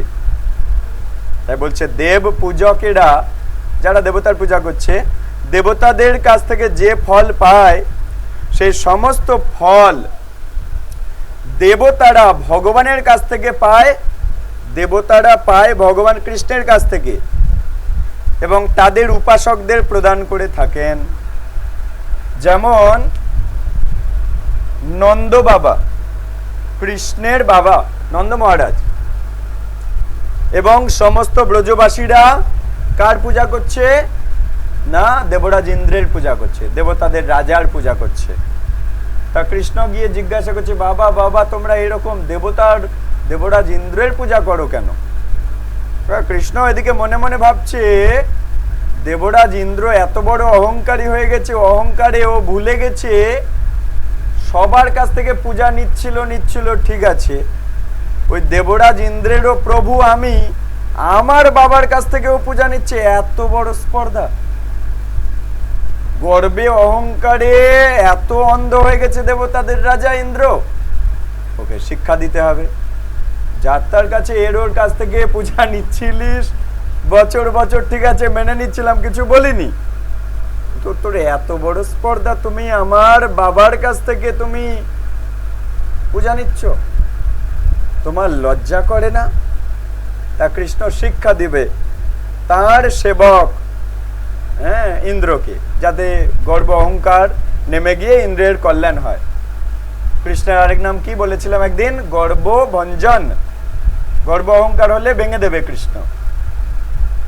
তো সেই জন্য করেছে কি না, কৃষ্ণ সবাইকে বুঝিয়েছে যে না না, সাক্ষাৎ ভগবানের রূপ হচ্ছে এই গিরি গোবর্ধন, গিরি গোবর্ধন থেকে গোবর্ধন। দেখো বাবা তোমার কিসের বিজনেস? না গরুর বিজনেস। তা গরুর বিজনেস বাড়ে কোথা থেকে? না ওই পাহাড়ের চারিধারে ঘাস খায়, ঘুরে বেড়ায়, হ্যাঁ, ওই পাহাড় থেকে ঝর্ণার জল খায়, ফলমূল পায়, পাহাড় থেকে সবকিছু পাচ্ছি। পাহাড়ের জন্য মেঘ গিয়ে দাঁড়িয়ে ধাক্কা লেগে ওখানে বৃষ্টি হয়, প্রচুর জল আমরা পাই, অন্য ফলে সব ফলে। তাহলে ওই ওই পর্বতের নাম কি? গোবর্ধন। তার মানে ওই পর্বত সাক্ষাৎ ভগবান তোমার বিজনেস পার্টনার। গোবর্ধন, গো ব্যবসা বর্ধন করায়, গোবর্ধন। তুমি আজ থেকে ওদের পূজা করো, গিরি গোবর্ধনের পূজা করো, দেবরাজ ইন্দ্রের পূজা করার দরকার নেই। তা বাবা বলছে না না, দেবরাজ ইন্দ্র রুষ্ট হয়ে যাবে, উনি বৃষ্টি দান করেন, তবেই আমরা জল পাই, সবকিছু শস্য শ্যামলা থাকে। তা কৃষ্ণ বোঝাচ্ছে তাই। তাহলে সমুদ্রের মাঝখানে কে পূজা করে? পৃথিবীতে তো 3 ভাগ সমুদ্র, 1 ভাগ স্থল। তুমি 1 ভাগ স্থলে পূজা করলে এই 1 ভাগ স্থলের মধ্যে বৃষ্টি হবে? তা 3 ভাগ সমুদ্রে তো কেউ লোক নেই, 3 ভাগ সমুদ্রে বৃষ্টি হচ্ছে কি করে? কোথা দিয়ে? কে পূজা করেছে? বৃষ্টি হচ্ছে। আচ্ছা, এই বাবাকে বোঝাচ্ছে এই যে মেঘ থেকে জল আসছে, মেঘ কি জলের ফ্যাক্টরি? মেঘ জল বানিয়েছে? মেঘ কি জল বানিয়েছে? সূর্য দেবতা বাষ্পীভূত করছে, জল পাচ্ছে মেঘ, আবার ঢেলে দিচ্ছে, তাই বলে কি মেঘের হয়ে গেল জলটা? কৃষ্ণ বোঝাচ্ছে বাবাকে যে দেবরাজ ইন্দ্রের পূজা করো না, যা হয় আমি দেখে নেব, তোমরা এখন গিরি গোবর্ধনের পূজা করো। সবাইকে বুঝিয়েছে, তা সবাই এখন গিরি গোবর্ধনের পূজা করছে। আর দেবরাজ ইন্দ্র দেখে তো অবাক, এই কি কাণ্ড, বছরের পর বছর আমার পূজা আমি পেয়ে পেয়ে আসছি, কত ভালো মন্দ জিনিস পাই এই দিনে, হ্যাঁ, সব ওই পাহাড়ের দিকে চলে যাচ্ছে ভালোটা মন্দটা। তো ব্যাপারটা কি হচ্ছে দেখতে হবে তো না। দেখছে একটা ছোট্ট ছেলে কৃষ্ণ সবাইকে বুঝিয়েছে, একটা ছোট ছেলে সবাইকে বুঝিয়েছে ওইদিকে চলো, ওইদিকে পূজা হোক, এদিকে না, দাঁড়াও ব্যবস্থা হচ্ছে। কে ওই ছেলে? বুঝতে পারছে না। তা ওদেরকে প্রবল বর্ষা দাও, গ্যালন গ্যালন জল ঢেলে দাও, হ্যাঁ, এই জায়গার পুরো নাম ম্যাপ থেকে মিটিয়ে দাও, সমুদ্রে ডুবে যাক ওই জায়গা। তা প্রচুর বৃষ্টি দিচ্ছে, সবাই এবারে কৃষ্ণের শরণাগত, তুমি বলেছিলে বলে আমরা করলাম। বলছে কোনো চিন্তা নেই, বলে গিরি গোবর্ধন পর্বত সবাই মিলে ঠেকাও লাঠি, বলে সবাই লাঠি ঠেকিয়েছে, যেন সবাই মনে করছে সবাই তুলছে, কিন্তু এদিকে কৃষ্ণ কোড়া আঙুল দিয়ে তুলে রেখে দিয়েছে, আর সবাই লাঠি ধরে আছে। মাঝে ওদের যাতে কোনো বিশ্বাস নড়ে না যায়, সেজন্য কৃষ্ণ টুক করে একটুখানি ছেড়ে দিচ্ছিল। হ্যাঁ, তারা সবাই খুব সজাগ হয়ে গিয়ে আবার ধরছে, যেন মনে হচ্ছে ওরাই সবাই ধরে আছে কৃষ্ণ, কিন্তু কাউকে বুঝতে দিচ্ছে না। এবং ওই গিরি গোবর্ধনের চারিধারে শঙ্কর্ষণ বলরাম তার শেষ নাগের দেহ দিয়ে ঘিরে রেখেছে, চারিধারে প্রচুর জল, কিন্তু ভেতরে এক ফোঁটা জল নেই, উপরে ছাতা, চারিধারে বেড়া, বাঁধ দিয়ে রেখেছে, ঠিক আছে। তার মধ্যে 7 দিন ধরে কৃষ্ণ সঙ্গ, কৃষ্ণ আনন্দে তারা তার ভেতরে ফিস্টি করছে, ভোজ, মহাভোজ আর মহা আনন্দ চলছে। তা ইন্দ্র প্রচুর বৃষ্টি দিয়ে দিয়ে দিয়ে দিয়ে যখন রুগ্ন শুগ্ন হয়ে গেছে, তখন বলছে এ কি, এত বৃষ্টিতে তো এতক্ষণ ভেসে যাওয়ার কথা, কেসটা কি, আমি নিজে গিয়ে দেখবো। গিয়ে দেখছে যে এই ব্যাপার, না ওই ছেলেটা তাহলে কে? তখন তার গর্ব ভেঙে গেছে, যে আমি দিচ্ছি বলে ওদের চলছিল, এই গর্ব ভেঙে গেছে।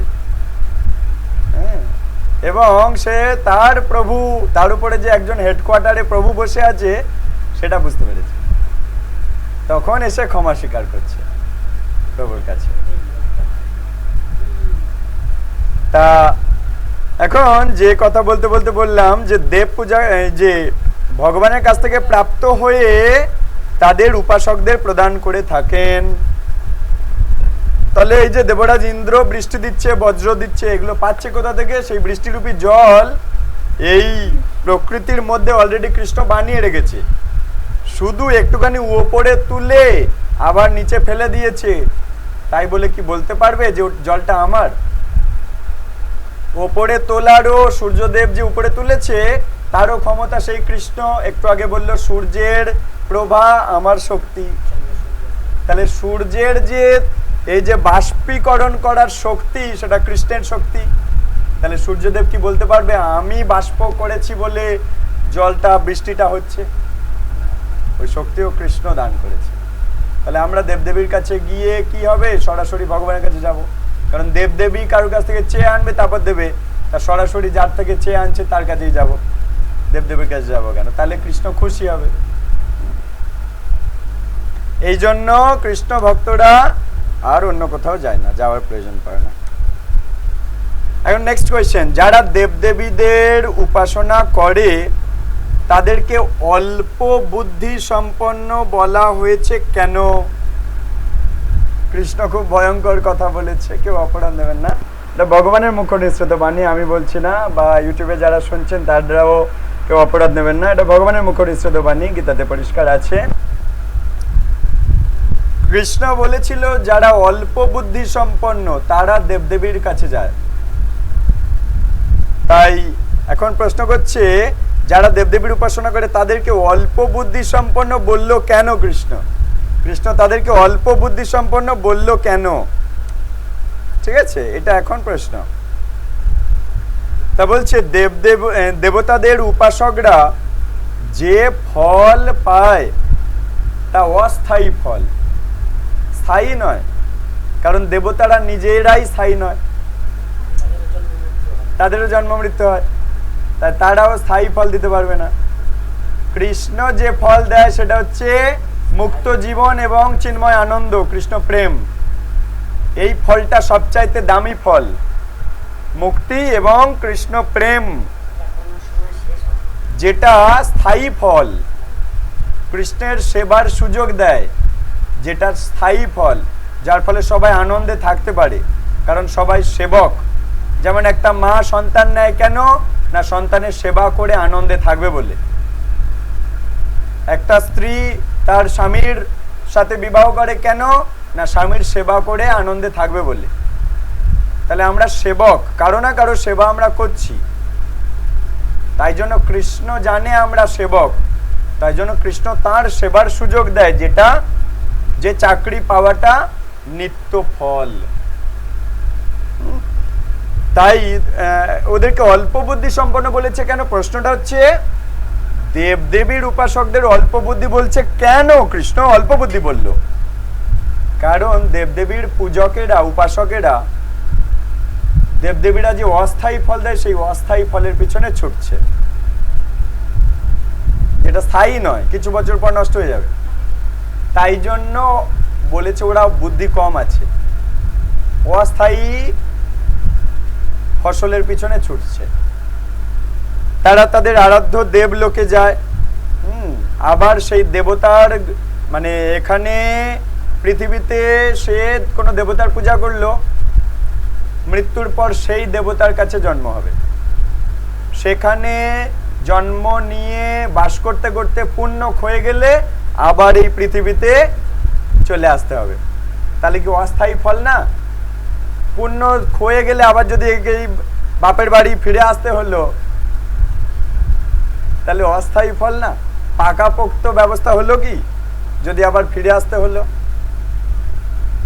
দেবলোকে গিয়েছে, জন্ম নিয়েছে, দেবলোকে খুব আরাম আয়েসে জীবন কাটালো, কিন্তু এদিকে পুণ্যগুলো সব ক্ষয়ে গেলে আবার এই পৃথিবীতে আসতে হবে। মনে করো কোনো ব্যক্তি প্রচুর ব্যবসা বাণিজ্য, চাষবাস, চাকরি বাকরি করে অনেক কোটি টাকা জমিয়েছে, 4 কোটি টাকা জমিয়েছে। তার বলে না, যার গাঁটে টাকা তার কথা মোটা, কথা বাঁকা। তা সে এখন চাইছে আমি আর এই ভারতবর্ষে থাকবো না, আমি আমেরিকা যাব, দুবাই যাব। তা দুবাই গেছে, আমেরিকায় গেছে, আর সেখানে তো মুহূর্তে মুহূর্তে প্রচুর টাকা লাগে। ওই 4 কোটি টাকা 4 মাসে শেষ হয়ে গেছে। ও বুঝতে পারেনি প্রথমে যে 4 মাসে শেষ হয়ে যেতে পারে 4 কোটি টাকা। গিয়ে খুব আরামায়েশ করছিল, 4 কোটি টাকা শেষ। এখন আমেরিকা সরকার বলছে কই নেক্সট টাকা কই তোমার কাছে, ব্যাংক খালি, যাও বাপের বাড়ি চলে যাও, তোমার নিজের ঘরে নিজে চলে যাও। আমেরিকা সরকার ভিসা ক্যান্সেল করে দিয়ে, পাসপোর্ট ক্যান্সেল করে দিয়ে আবার ছুঁড়ে বের করে দেবে, যেখানকার লোক সেখানে চলে যাও। হ্যাঁ, উড়ে এসে জুড়ে বসেছিলে, এখন আবার তোমার ঘরে তুমি চলে যাও। একইভাবে আমরা যদি দেবদেবীর পূজা আরাধনা করব, সেই দেবতার লোকে জন্ম হবে, সেখানে আরামায়েশ করে কাটাবো, কিন্তু এদিকে ব্যাংক ব্যালেন্স পূর্ণ ক্ষয়ে যাবে, গেলে আবার এখানে জন্ম হবে। তাহলে কি এই মানে নাগরদোলার ওঠা নামা চলতে থাকে। নাগরদোলা একবার উপরে ওঠে, আবার ডিকচাও করে নিচে নেমে যায়, আবার উপরে ওঠে, আবার নিচে নেমে যায়। নাগরদোলার ডিচক্যাও চলতে থাকে। তাহলে এটা কারা করে? ওঠা নামা এটা মূর্খ, অল্প বুদ্ধি সম্পন্ন ব্যক্তিরা করে। হ্যাঁ, যা তারা তাদের আরাধ্য দেবলোকে যান, যার স্থিতি অনিত্য, বিনাশশীল, তাই তাদেরকে ভগবান অল্প বুদ্ধি সম্পন্ন বলেছেন। ওই যে দেবতার লোকে যাবে, দেবতার লোকটাও ধ্বংস হয়ে যায়, কিন্তু আত্মা তো ধ্বংস হয় না। তাহলে আত্মা যদি দেবতার লোকে গিয়ে কোনো দেব শরীর পেয়ে কাটাইও, আত্মা কি চির কোনো ব্যবস্থা করতে পারলো? জন্ম মৃত্যু জড়াব্যাধি থেকে বেরোতে তো পারলো না।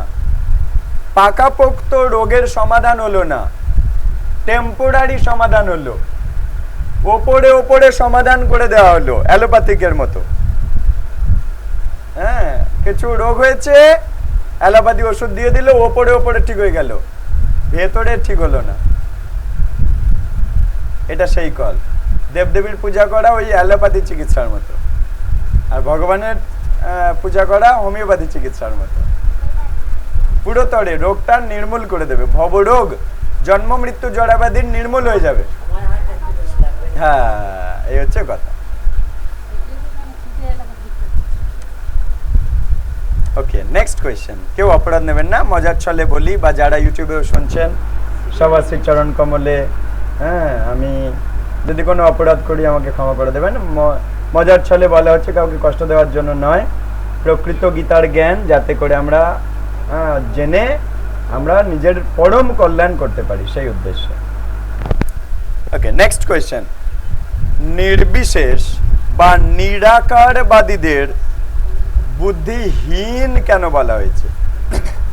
গুরুত্বপূর্ণ প্রশ্ন। বলছে নির্বিশেষ বা নিরাকারবাদী যারা, মানে যারা ভগবান যে একজন বিশেষ ব্যক্তি, যারা মানে না ভগবানের যে একটা সুন্দর আকার আছে, রূপ আছে, যারা বিশ্বাস করে না, যারা শূন্য বিশ্বাস করে, শূন্যবাদী, যারা নির্বিশেষবাদী, যারা নিরাকারবাদী, আর আমরা সবিশেষবাদী। আমরা ভগবান যে একজন বিশেষ ব্যক্তি, তার রূপ আছে, তার সব বর্ণনা আমরা জানি, তাহলে আমরা সবিশেষবাদী। কিন্তু প্রশ্ন করছে যারা নির্বিশেষবাদী বা নিরাকারবাদী, তাদের বুদ্ধিহীন বলে ডাকা হয় কেন? কৃষ্ণ তাদের বুদ্ধিহীন বলেছে, মানে বুদ্ধি শুদ্ধি কিচ্ছু নেই, সেই জন্য ভগবানকে বলে দিল ভগবান নিরাকার। এদেরকে বুদ্ধিহীন কেন বলা হয়েছে? বলছে শোনো, নির্বিশেষবাদীরা মনে করে যে ভগবান নির্বিশেষ বা নিরাকার রূপ থেকে সবিশেষ বা সাকার রূপ পরিগ্রহ করেছেন। যারা নির্বিশেষবাদী তারা মনে করছে ভগবান নিরাকার রূপ থেকে সাকার রূপ ধরেছে। তারা ভগবানের নিত্য অব্যক্ত আর পরম ভাব জানে না, তাই তাদেরকে বুদ্ধিহীন বলে বলা হয়েছে। ভগবানের যে একটা শাশ্বতকালের জন্য, নিত্যকালের জন্য একটা নির্দিষ্ট রূপ আছে, তারা জানে না। তারা বলে ভগবান দ্বাপর যুগে কিছুদিন এসেছিল, ওই নিরাকার থেকে একটা আকার নিয়ে ঘুরছিল, আবার আকার এখানে পড়ে থাকলো, আবার সে নিরাকার হয়ে গেছে। নিরাকারবাদীদের এটা মত, তাই বলছে এটা বুদ্ধিহীন মত। কেন? ওদের বুদ্ধি নেই কেন? কারণ ওরা জানে না ভগবান গোলক বৃন্দাবনে নিত্যকাল ধরে একটা নির্দিষ্ট রূপে আছেন, এটা তারা জানে না।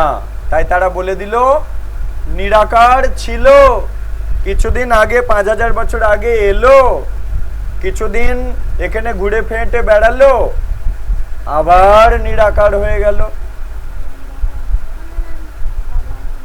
কিন্তু ভগবান সেই গোলক বৃন্দাবনের নিত্য রূপ নিয়েই আমাদের এখানে এসে ছুটে হেঁটে বেড়াচ্ছিল, মাখন চুরি করে খাচ্ছিল, সেই নিত্য রূপ নিয়েই এখানে এসেছিল। ওকে, নেক্সট কোয়েশ্চেন। সমস্ত মানুষেরা কেন ভগবানকে জানতে পারে না? দারুণ প্রশ্ন।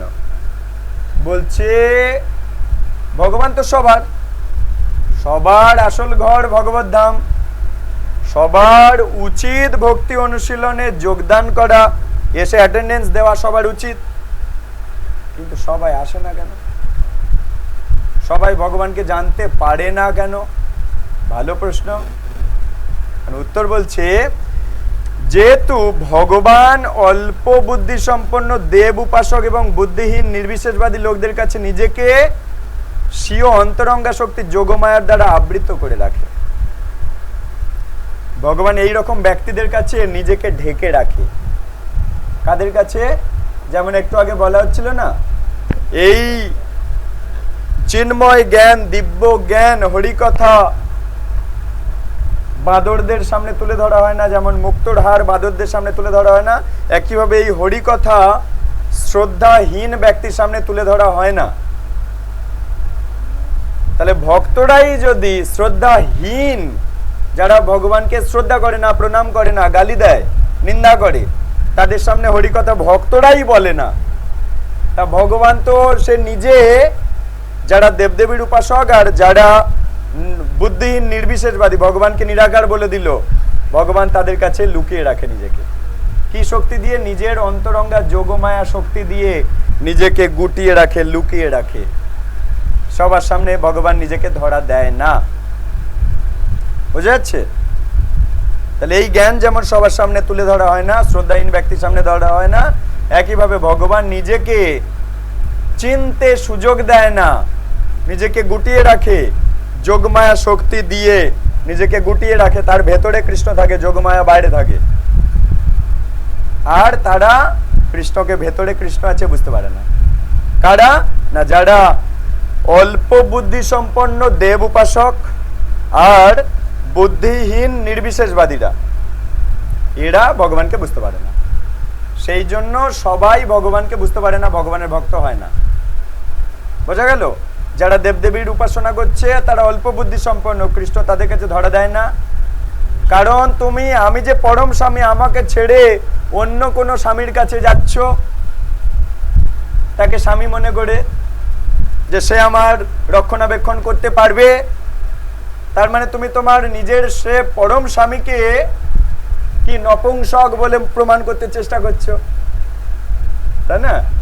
তুমি আমাদের সবার পরম স্বামী জগন্নাথ স্বামী, সবার পরম স্বামী, সবার ভরণ পোষণ তিনিই আসলে করছে, কিন্তু আমরা যদি মনে করি উনি পারে না আমার ভরণ পোষণ করতে, ওর ডেকে কি লাভ, ওনার কাছে যাব না, বিপদে আপদে পড়েছি, ওনার কাছে গেলে উনি রক্ষা করতে পারবে না, ওনার সেই ক্ষমতা নেই, তার মানে আমি কৃষ্ণকে বলতে চাইলাম তুমি পরম পুরুষ, তোমার নাম বটে, তুমি পরম পুরুষ নও, তোমার সেই পৌরুষত্ব নেই, তাই আমি অন্য কারোর কাছে চলে যাচ্ছি। তার মানে কি? এটা সেই বেশ্যাবৃত্তির মতো। আসলে ভগবান আমাদের পরম আরাধ্য, সবার পূজনীয় প্রভু, তাকে বাদ দিয়ে অন্যান্য জায়গায় যাওয়া মানেই সেই পরম স্বামীকে ছেড়ে অন্য কোনো আমার স্বামী মানে আশ্রয় দাতা আছে বলে আমি সেদিকে যাচ্ছি, ছোটাছুটি করছি, অন্য কারোর কাছ থেকে আরো কিছু পাবো। এই স্বামী আমার সব দিতে পারছে না, আমি অন্য কারোর কাছ থেকে আরো কিছু পাবো, তাই চলে যাচ্ছ। সেই জন্য সেই পরম স্বামী নিজেকে গুটিয়ে রাখে। এই জন্য বলেছে যেহেতু ভগবান অল্প বুদ্ধি সম্পন্ন, মানে সে নিজের স্বামীকে চিনতে পারে না, পরম স্বামীকে চিনতে পারে না, মানে অল্প বুদ্ধি সম্পন্ন নয় আর কি। সেই পরম স্বামী এইরকম দেবদেবীদেরকে শক্তি দিচ্ছে, তাই সে পাচ্ছে। কিন্তু কোন জীব যদি মনে করে কৃষ্ণ দিতে পারবে না, আমি তাই অন্য কারোর কাছে যাচ্ছি, তেমন এটা কত খারাপ জিনিস, বুঝতে পারছেন? এইটাই নাম অপরাধে আছে না, 2 নম্বরে আছে না, কি বলো? শিব ব্রহ্মাদি দেবতাদের নাম ভগবানের নামের সমান বলে মনে করা বা তা থেকে স্বতন্ত্র। মানে দেবদেবীরা আসলে কৃষ্ণের সেবক, কিন্তু সে মনে করছে না না, দেবদেবীরাও প্রভু, কৃষ্ণের থেকে স্বতন্ত্র বলে মনে করলো, কৃষ্ণের থেকে স্বাধীন, এরাও প্রভু, এটা মনে করাই 2 নম্বর অপরাধ। সমস্ত দেবদেবীরাও কৃষ্ণের সেবক সেবিকা, কিন্তু কোন মানুষ মনে করলো ওই দেবদেবীরাও আমার প্রভু, তাহলে মূল প্রভুকে অবজ্ঞা করা হলো, হরিনাম কাজ হবে না। এই জন্য হরিনাম, হরি ভক্ত হব, আবার অন্যান্য দেবদেবীর ভক্ত হব, হরিনামে কস্মিন কালেও কাজ হবে না, এটা 2 নম্বর অপরাধ। বুঝা যাচ্ছে? কিন্তু কেমন হতে হবে? অন্যান্য সমস্ত দেবদেবীকে সম্মান, শ্রদ্ধা, প্রণাম, তাদের কাছে প্রার্থনা করতে হবে। আপনারা প্রার্থনা করুন, আপনারাও ভগবানের ভক্ত, আপনারা প্রার্থনা করুন যেন আমি রাধা মাধবের অনন্তকাল ধরে সেবা করে যেতে পারি। কোনো স্ত্রী সমাজে সমস্ত পুরুষদেরকে দেখতে পাবে, সবার কাছ থেকে শ্রদ্ধা করবে, সবাইকে সম্মান করবে, আশীর্বাদ নেবে। কেন? যাতে করে আমি আমার স্বামীকে যত্নেও রাখতে পারি, তার আয়ু বাড়ুক, তার কল্যাণ হোক, সেই জন্য আপনারা আশীর্বাদ করুন। নাকি নিজের স্বামীকে রেখে অন্য স্বামীদের সাথে ভালোবাসবে, প্রেম করবে? না। তাহলে কি, অন্য স্বামীদের প্রতি থাকবে শ্রদ্ধা সম্মান, কিন্তু প্রেম থাকবে নিজ স্বামীর প্রতি। একইভাবে কৃষ্ণের প্রতি থাকবে আমাদের প্রেম, কিন্তু অন্যান্য দেব দেবীদের প্রতি থাকবে আমাদের শ্রদ্ধা সম্মান। হ্যাঁ, তাদেরকে অপমান নয়, অশ্রদ্ধা নয়, দেবদেবীদের কৃপাতেই আমরা কৃষ্ণ ভক্ত হতে পারবো। এটা হচ্ছে মূল শিক্ষা। তাই জন্ম মৃত্যু রহিত তার অব্যয় শরীরকে সবাই জানতে পারে না, তাই সবাই কৃষ্ণ ভক্ত হতে পারে না। এবং পূর্বজন্মের সুকৃতি না থাকলে কৃষ্ণকে জানতে পারবে না। নেক্সট প্রশ্ন, সবাই বুঝতে পারছেন? পরিষ্কার? ওকে। বলছে ব্রহ্ম কি জিনিস? বলছে নিত্য বিনাশ রহিত জীব হলো ব্রহ্ম। নিত্য বিনাশ রহিত জীব, তার আরেক নাম ব্রহ্ম। মানে আমার যে আত্মা, নিত্য বিনাশ রহিত, মানে এই আত্মাকে কেউ নষ্ট করতে পারবে না। এই আত্মা যেটা আমি, আসলে এই আত্মার আরেক নাম ব্রহ্ম। ঠিক আছে? আর পরম আত্মার আরেক নাম পরম ব্রহ্ম। বোঝা গেল? আমার এক নাম আত্মা, আরেক নাম ব্রহ্ম। আত্মার যে স্বামী, আত্মার যে মালিক, তাকে বলে পরম আত্মা বা পরম ব্রহ্ম। বোঝা যাচ্ছে? এখন প্রশ্ন করছে ব্রহ্ম কি? বলছে নিত্য বিনাশ রহিত জীব হলো ব্রহ্ম, মানে আত্মা কে আরেক নাম ব্রহ্ম। সোজা কথা। এখন নেক্সট কোয়েশ্চেন হচ্ছে আধ্যাত্ম কি? প্রশ্ন হচ্ছে আধ্যাত্ম কি? বলে না আমরা আধ্যাত্মিক পথে এসেছি। হ্যাঁ, এই আধ্যাত্ম শব্দটা কি বোঝাতে চাইছে? বলে না, এই তুই তো আধ্যাত্মিক জীবনে নাম লিখেছিস, তোর আধ্যাত্মিক পথে খুব উন্নতি হচ্ছে, এই পথকে বলে আধ্যাত্মিক পথ।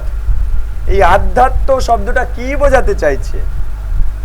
হ্যাঁ, এখন উত্তর বলছে আত্মার স্বভাবকে বা নিত্য প্রকৃতিকে আধ্যাত্ম বলে। আধ্যাত্ম, ওর মধ্যে আত্মা শব্দ লুকিয়ে আছে। আধ্যাত্ম, আধ্যাত্ম, এই আধ্যাত্মিক মানে আত্মার আসল যে ধর্ম, আত্মার মালিক কৃষ্ণের সেবা করা। এই যে নিত্য ধর্ম, আত্মা কৃষ্ণের সেবা করবে, এই যে আত্মা কৃষ্ণকে সেবা করবে, এই যে সেবা পদ্ধতি, এটাকে বলে আধ্যাত্ম।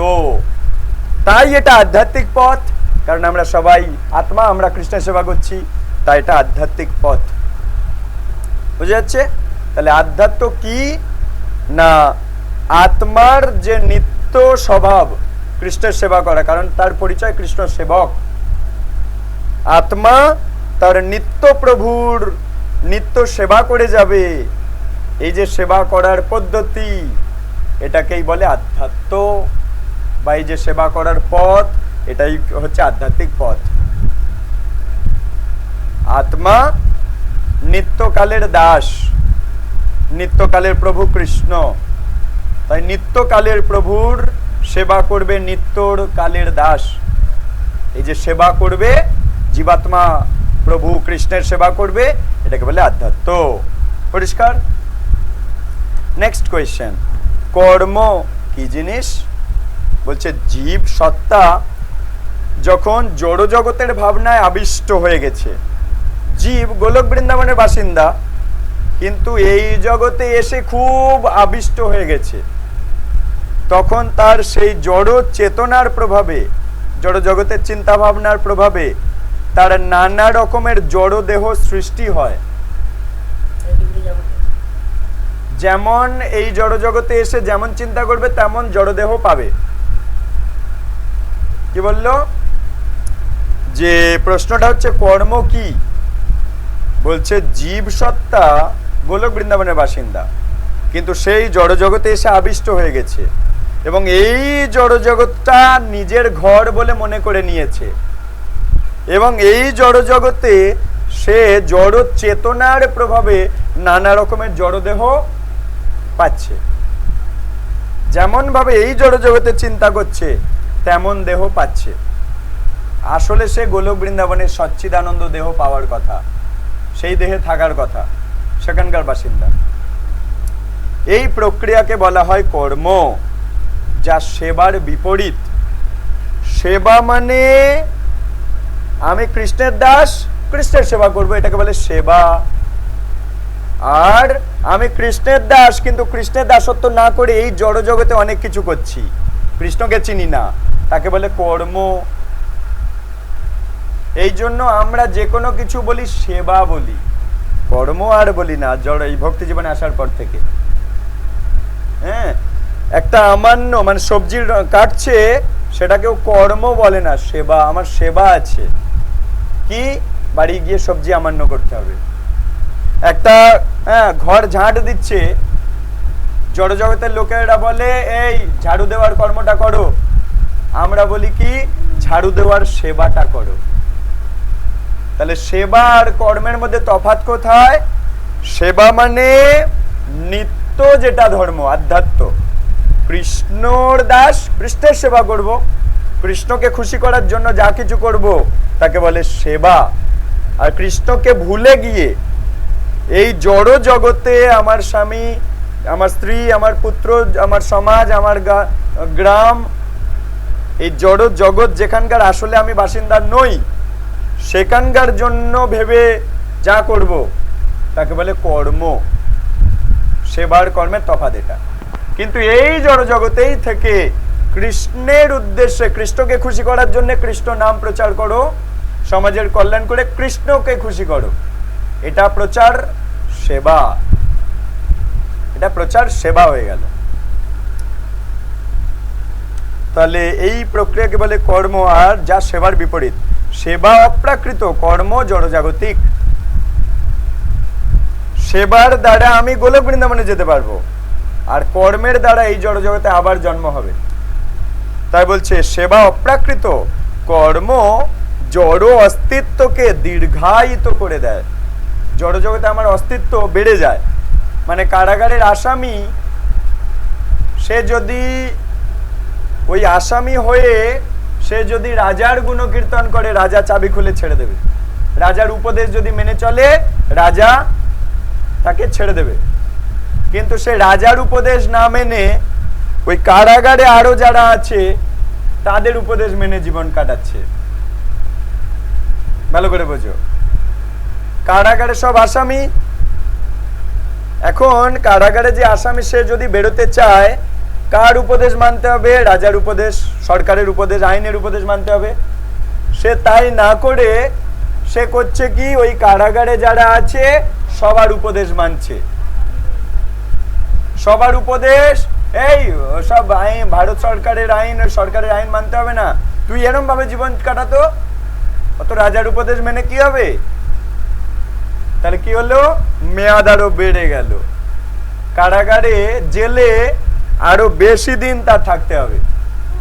কিন্তু সে যদি সরকারের আইন মেনে, রাজার আইন মেনে, যে আমাদের আইন শৃঙ্খলা আছে, বিচার আছে, সেই বিচারে যেমন তাকে বলেছে তেমন ভাবে যদি জীবন কাটায়, তাড়াতাড়ি বেরিয়ে যাবে। এই জন্য জড় জাগতিক কর্ম আর সেবার মধ্যে তফাৎ এটা। কৃষ্ণ সেবা করে, কৃষ্ণের সংসার মানে কৃষ্ণ সেবা করে এরা সবাই দিন কাটাচ্ছে, এরা যাবে কৃষ্ণধাম। আর যারা কৃষ্ণ ঠাকুর বাড়িতে নেই, অন্য জড় জগতের দেবদেবীরাও তো জড় জগতের লোক, আসলে তাদের সেবা করছে, তাহলে এই মেয়াদ বেড়ে যাবে। পরিষ্কার? কারণ দেবদেবীও এই জগতের লোক। এই তুমি আমি যেমন এই জগতের লোক, জন্মেছে মরে যাব, দেবদেবীরাও এই জগতের লোক, জন্মেছে মরে যাবে।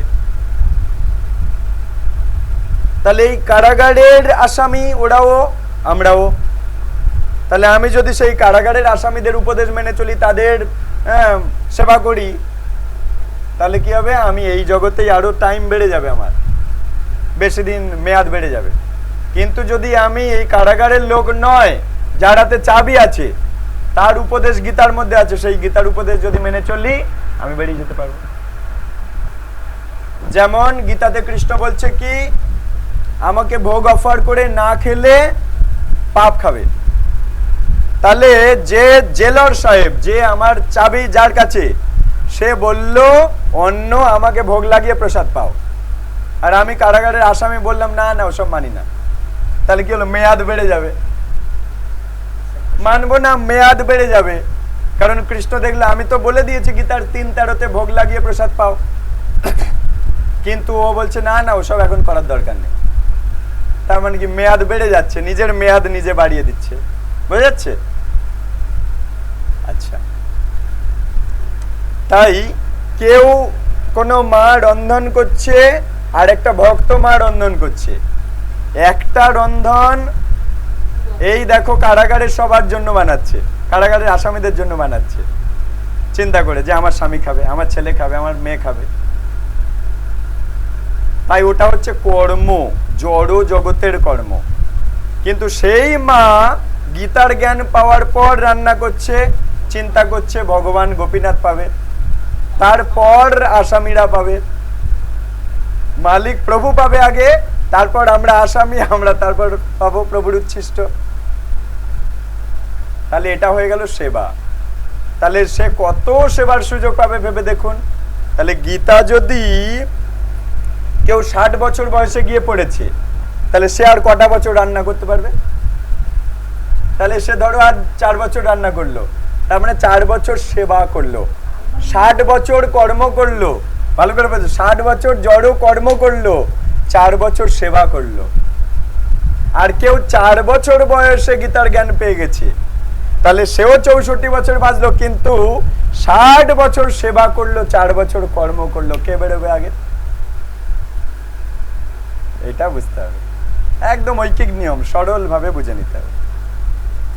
এই জন্য যে কোনো জিনিসপত্র নতুন ঘরে এসেছে, সেই জিনিসের ম্যানুয়াল থাকে, আগে ম্যানুয়াল পড়ে যদি জিনিসটা ব্যবহার করি, জিনিসটা ভালোভাবে ব্যবহার করতে পারবো। একইভাবে আমাদের মানব জীবন গর্ভ থেকে বেরিয়েছে, নতুন লঞ্চ করেছে, এই জীবনের আগে জীবনের ম্যানুয়াল বই যদি পড়িয়ে দেওয়া হয়, তাহলে সে তার এই মানব রূপী যন্ত্রটাকে সুন্দরভাবে ব্যবহার করতে পারবে, জীবনের শুরুতে যদি শিখিয়ে দেওয়া হয়।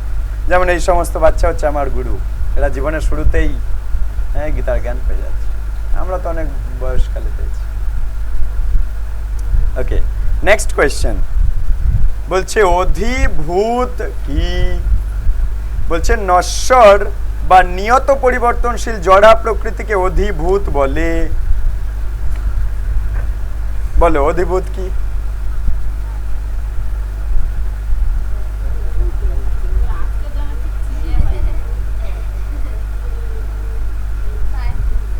শোনো, বলছে অধিভূত, এই শব্দ একটা প্রশ্ন, অধিভূত কি? বলছে নশ্বর বা নিয়ত পরিবর্তনশীল এই জড়া প্রকৃতিকে বলে অধিভূত। অর্থাৎ এই জড় জগৎ যেটা সব সময় পরিবর্তন হয়ে যাচ্ছে। একটা নিম গাছ পোতা হয়েছিল 4 বছর আগে এইটুকু ছিল, এখন এত বড় হয়ে গেছে, তাহলে কি নিয়মিত পরিবর্তন হয়ে যাচ্ছে, তাই না? রাস্তায় ঢালাই ফেলে দিয়ে গিয়েছিল 2020 সালে একরকম, 24 সালে আরেক রকম, তাহলে কি নিয়ত পরিবর্তনশীল। যখন ছাদ পড়েছিল তখন কত চকচকে লাগছিল ছাদটা, এখন এই বর্ষাকালে ছাদে উঠে গিয়ে দেখা যাচ্ছে সব সাদলা হয়ে গেছে। তাহলে কি নিয়ত পরিবর্তনশীল। হ্যাঁ, তাই বলছি অধিভূত কি না, এই নিয়মিত পরিবর্তনশীল এই যে জড় জগৎ, এটার আরেক নাম অধিভূত। ওকে,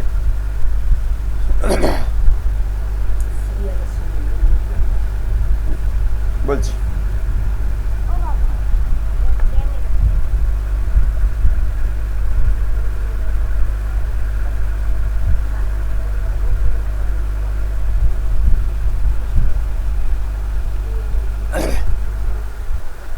ওকে, নেক্সট কোয়েশ্চেন, ওটা লাস্টে বলছি, ঠিক আছে? বলছে অধিদৈব কাকে বলে। তাহলে বেশ কয়েকটা প্রশ্ন আজকের অন্য অন্য টার্মে। আধ্যাত্ম কি, অধিভূত কি। আধ্যাত্ম মানে কি? আমি কৃষ্ণ সেবক, কৃষ্ণের সেবা করছি, এই যে নিত্য ধর্ম, এটাকে বলে আধ্যাত্ম। অধিভূত কি? এই জড় জগৎ, এর আরেক নাম অধিভূত। কর্ম কি? এই জড় জগতে চিন্তা করে, জড় জগতের ব্যক্তি বলে মনে করে আমি জড় জগতের জন্য যা করব সেটা জড় কর্ম। তার উল্টো কি? না সেবা। আমি কৃষ্ণের দাস, কৃষ্ণের সেবা করে জীবন কাটাই, এটাকে বলে সেবা। তো আধ্যাত্ম কি? ব্রহ্ম কি? জীবাত্মার আরেক নাম ব্রহ্ম।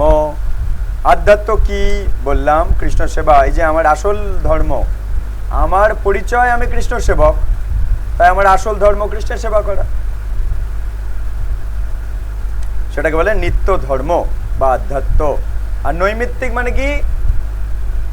কোনো কিছুর নিমিত্ত লাগি যে কর্ম, তাকে বলে নৈমিত্তিক ধর্ম। যেমন স্ত্রী তার কটাত বছরের স্বামীর সেবা করছে, কেন? না স্বামীর থেকে আদর যত্ন পাবে, স্বামীর সাথে সুন্দরভাবে পরিবার কাটাবে, তাহলে একটা নিমিত্ত আছে, তাই ওই ধর্মটা পালন করছে।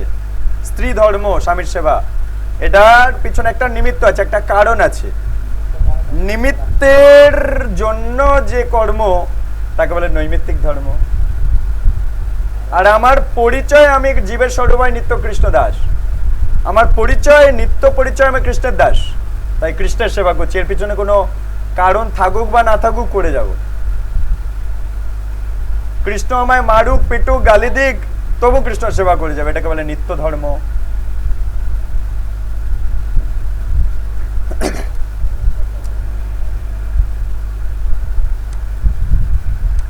আচ্ছা, নেক্সট কোয়েশ্চেন বলছে অধিদৈব কাকে বলে। চন্দ্র, সূর্য আদি সমস্ত দেবতাদের অধিষ্ঠাতা, অর্থাৎ সমস্ত দেবতাদের সমষ্টিরূপ বিরাট পুরুষকে অধিদৈব বলে।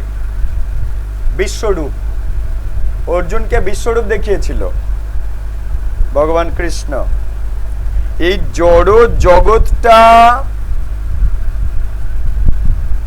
সব কিছু জড় জগৎ, চিন্ময় জগৎ, সবকিছুর সৃষ্টিকর্তা কৃষ্ণ। আবার তার শক্তি দিয়ে পালনের কাজ করাচ্ছে দেবদেবীদের দিয়ে। যেমন মনে করো কোনো একটা বিদ্যালয়, বিশ্ববিদ্যালয়, তার মালিক একজন আছে, আবার তিনি অনেক মাস্টার মশাই, অনেক ঘন্টা মারার লোক, অনেক খাতা সারার লোক, ঝাড়ু দেওয়ার লোক, রান্না করার লোক, সব ঠিক করে রেখেছে। তাহলে এরা সব কিছু কাজ করছে কার শক্তি থেকে? কে স্যালারি দিচ্ছে? মালিক। একইভাবে, এবং ওই স্কুলে ছাত্ররাও আছে, একইভাবে ওই কৃষ্ণ হচ্ছে মালিক, আর ওই যে মাস্টার মশাই, ঘন্টা মারার লোক, খাতা সারার লোক, এরা সব ওই দেবদেবী যারা পরিচালনা করছে এই জড় জগৎটা, আর ছাত্র আমরা। বোঝা গেল? এখন বলছে অধিদৈব কাকে বলে, এটা তো ভেঙে বলো। আচ্ছা, বলছে এই জড় জগৎটা বিভিন্ন দেবদেবীরা চালাচ্ছে, কিন্তু ওই দেবদেবীদেরকেও ধরে রেখেছে একটা বিরাট পুরুষ, পুরো জড় সৃষ্টিটাকে ধরে রেখেছে একটা বিরাট পুরুষ, ভগবানের একটা অনিত্য, একটা পৌরুষ রূপ, যার দ্বারাই সমস্ত গ্রহ নক্ষত্র, সমস্ত ব্রহ্মাণ্ড, ব্রহ্মাণ্ডের মধ্যে নিয়ন্ত্রণকারী সমস্ত দেবতা সবাইকে ধরে রেখেছে একটা বিরাট পুরুষ বা বিশ্বরূপ। একজন পুরুষ, ভগবানের একটা অনিত্য রূপ, এই জড় জগৎটাকে ধরে রাখার জন্য ভগবান বানিয়েছে। জড় জগৎ ধ্বংস, ওই বিরাট পুরুষটাও বিলীন হয়ে যাবে। এটাকে বলে অধিদৈব বা বিশ্বরূপের আরেক নাম অধিদৈব। এই যে অর্জুন বিশ্বরূপ দেখেছিল, মানে এই জড় জগৎটাকে ধরে রেখেছে যে ব্যক্তি, সে হচ্ছে বিশ্বরূপ। ওটাও কৃষ্ণেরই তৈরি, যাতে করে এই জড় জগৎটা ধরে রেখেছে, কোনো গ্রহ কোনো দিকে ছিটকে চলে যাচ্ছে না। ঠিক ঠিক জায়গায় ধরে রেখেছে। এটা হচ্ছে বিশ্বরূপ বা বিরাট পুরুষ বা অধিদৈব। শোনো, বলছে কি অধিদৈব কাকে বলে? বলছে এই যে চন্দ্র, এই যে সূর্য ইত্যাদি সমস্ত দেবতাদের অধিষ্ঠাতা, অর্থাৎ সমস্ত দেবতাদের সমষ্টি রূপ বিরাট পুরুষকে অধিদৈব বলে।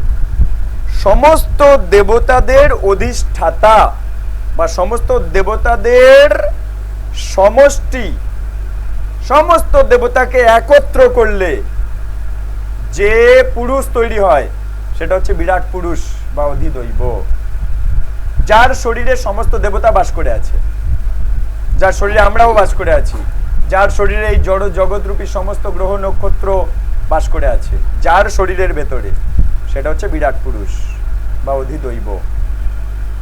জড় জগৎটাকে পরিচালনা করার জন্য একটা অনিত্য পুরুষ রূপ ভগবান বানিয়ে রেখেছে, যার শরীরটা বিরাট, এই পুরো জড় সৃষ্টিটাকে ধরে রেখেছে, সেই বিরাট পুরুষ, ওই জন্য তার নাম। বা বিশ্ব রূপ, যার শরীরের দিকে তাকালে সারা জড় বিশ্ব দেখা যাবে, যেটা অর্জুন দেখেছে। যার সারা শরীরটা যদি আমি দেখি তাহলে সমস্ত জড় বিশ্ব ব্রহ্মাণ্ডটা তার শরীরের ভেতরে আছে, তাই তার আরেক নাম বিশ্বরূপ। এবং শরীরটা এত বড় যে সমস্ত সৃষ্টিকে ধরে রেখেছে তিনি, তাই বিরাট পুরুষ।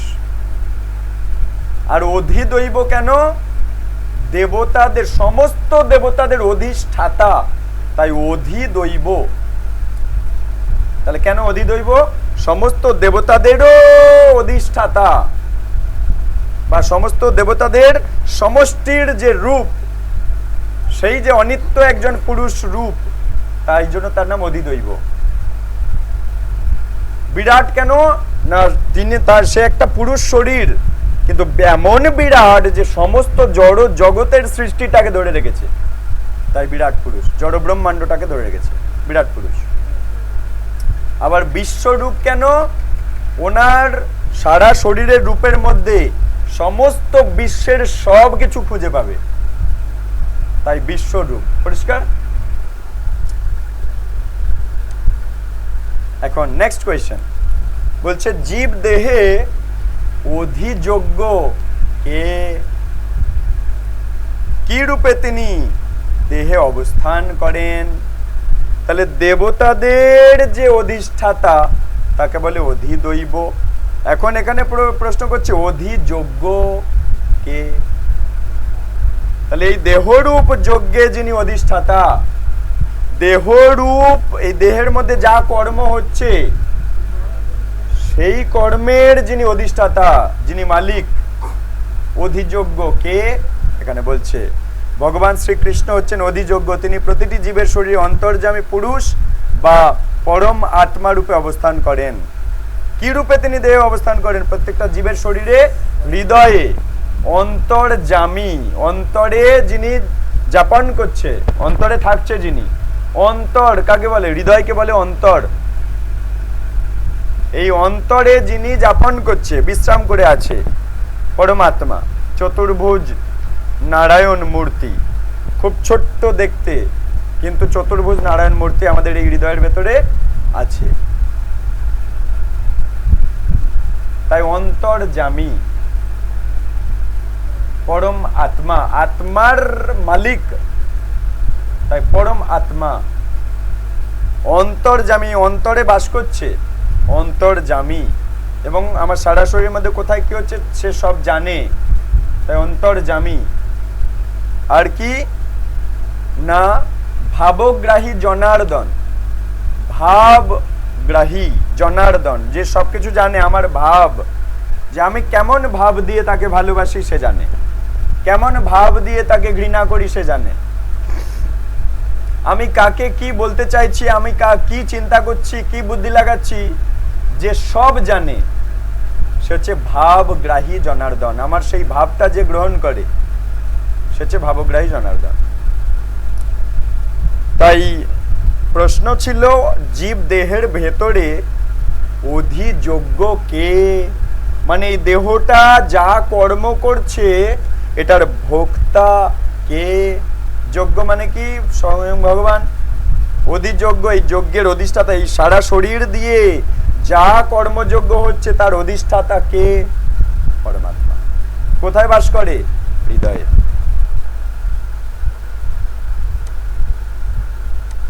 তাহলে এই জীব দেহের ভেতরে অধিযোগ্য কে? না পরমাত্মা। নেক্সট কোয়েশ্চেন বলছে, কিভাবে মৃত্যু হলে ভগবান শ্রীকৃষ্ণকে প্রাপ্ত হওয়া যাবে এবং কেন? কিভাবে মৃত্যু হলে কৃষ্ণকে পাওয়া যাবে এবং কেন পাওয়া যাবে? ভালো প্রশ্ন। জাগ্রত চেতনা গ্রন্থ দেখছেন কত সরলভাবে গীতার জ্ঞান বুঝিয়ে দিচ্ছে।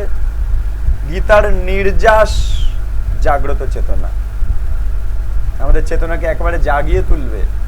ঘুমিয়ে থাকা বুদ্ধিকে, ঘুমিয়ে থাকা জ্ঞানকে, ঘুমিয়ে থাকা চেতনাকে জাগিয়ে তুলবে, সে হচ্ছে জাগ্রত চেতনা। বলছে কিভাবে মৃত্যু হলে ভগবান শ্রীকৃষ্ণকে পাওয়া যাবে এবং কেন পাওয়া যাবে?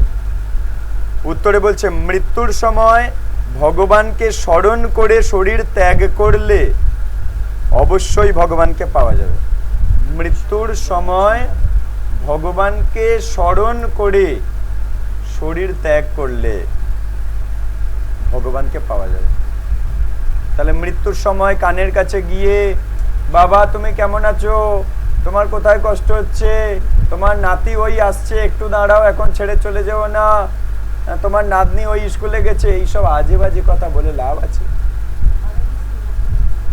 কানে যদি সত্যিই আমি ওনাকে ভালোবাসি, সত্যি যদি ওনার পাড়ে সাহায্য করতে চাই, সত্যিই যদি উনি ভগবানের কাছে ফিরে যাক এই জন্ম মৃত্যু থেকে, কষ্টের জগৎ থেকে, সত্যি যদি আমি ওর ভালোবাসি, তাহলে ওনার কি সে মঙ্গল হয় সেটা চিন্তা করা উচিত।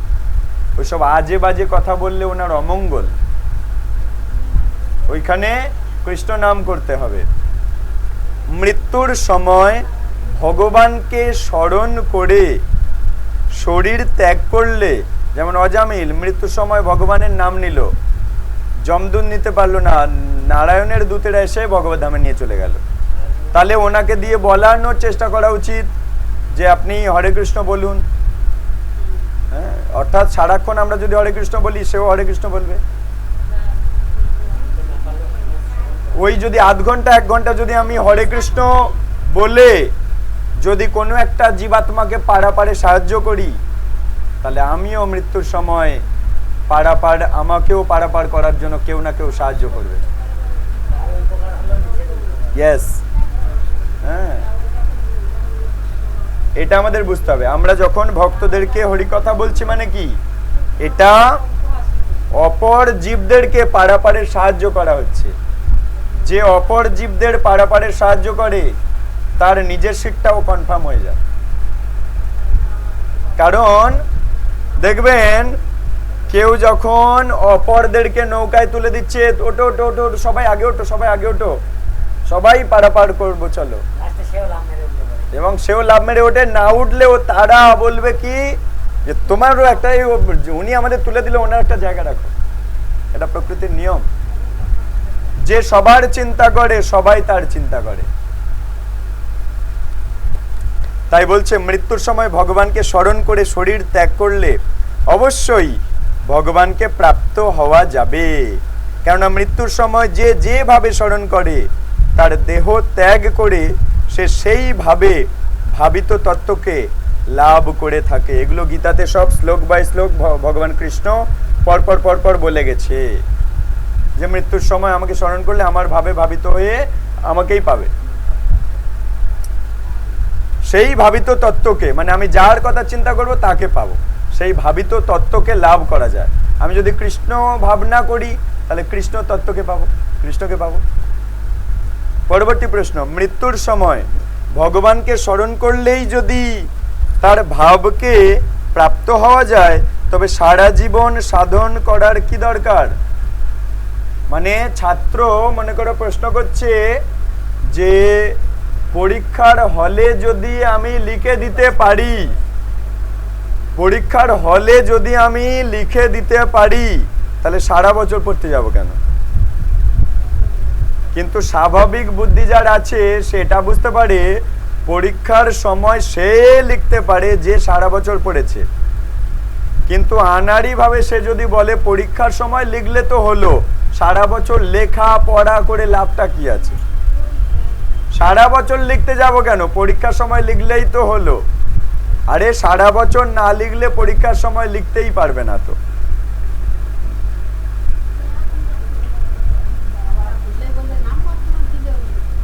একইভাবে আমরাও সেরকম বলছি যে সারা জীবন কৃষ্ণ ভাবনা অনুশীলন করে কি লাভ, মৃত্যুর সময় কৃষ্ণ কৃষ্ণ বললেই তো হলো। প্রশ্ন করেছে, বলছে মৃত্যু তো যে কোনো সময় আসবে, মৃত্যু তো যে কোনো মুহূর্তে আসবে, তুমি প্রস্তুত না থাকলে বলার টাইম পাবে?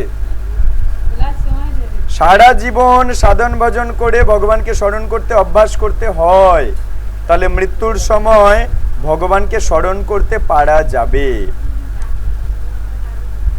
সারা জীবন যদি আমি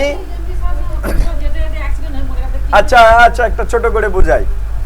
মনে করো কোনো ছাত্র চিন্তা করেছে পরীক্ষা তো এখন অনেক দেরি, এক্ষুনি পড়বো কেন, পরীক্ষা আসার দুদিন আগে পড়বো। এখন হঠাৎ করে আইসিইউ তোমার সিবিএসই বোর্ড থেকে আইসিএসসি বোর্ড থেকে জানিয়ে দিল না না 6 মাস পরে পরীক্ষা না 1 মাস পরে পরীক্ষা। কি জানানোরই ইয়ে দিল না কালকেই পরীক্ষা, তাহলে সে কি দিতে পারবে? ডাহা ফেল। কিন্তু যে প্রতিনিয়ত পড়েছে সে কাল পরীক্ষা কাল দেবে, অসুবিধার কি আছে?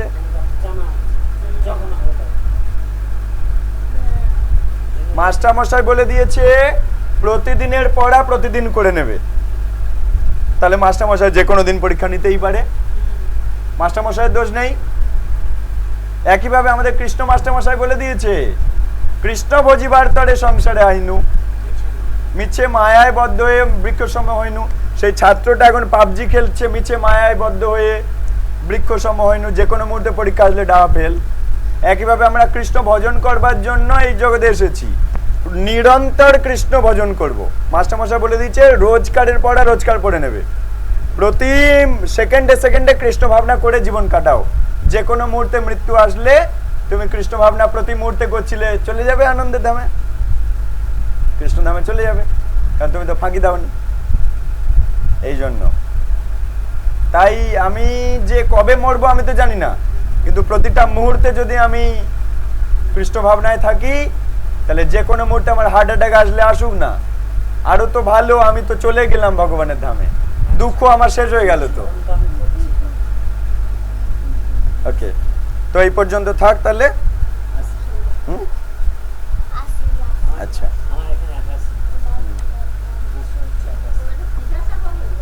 বলেন।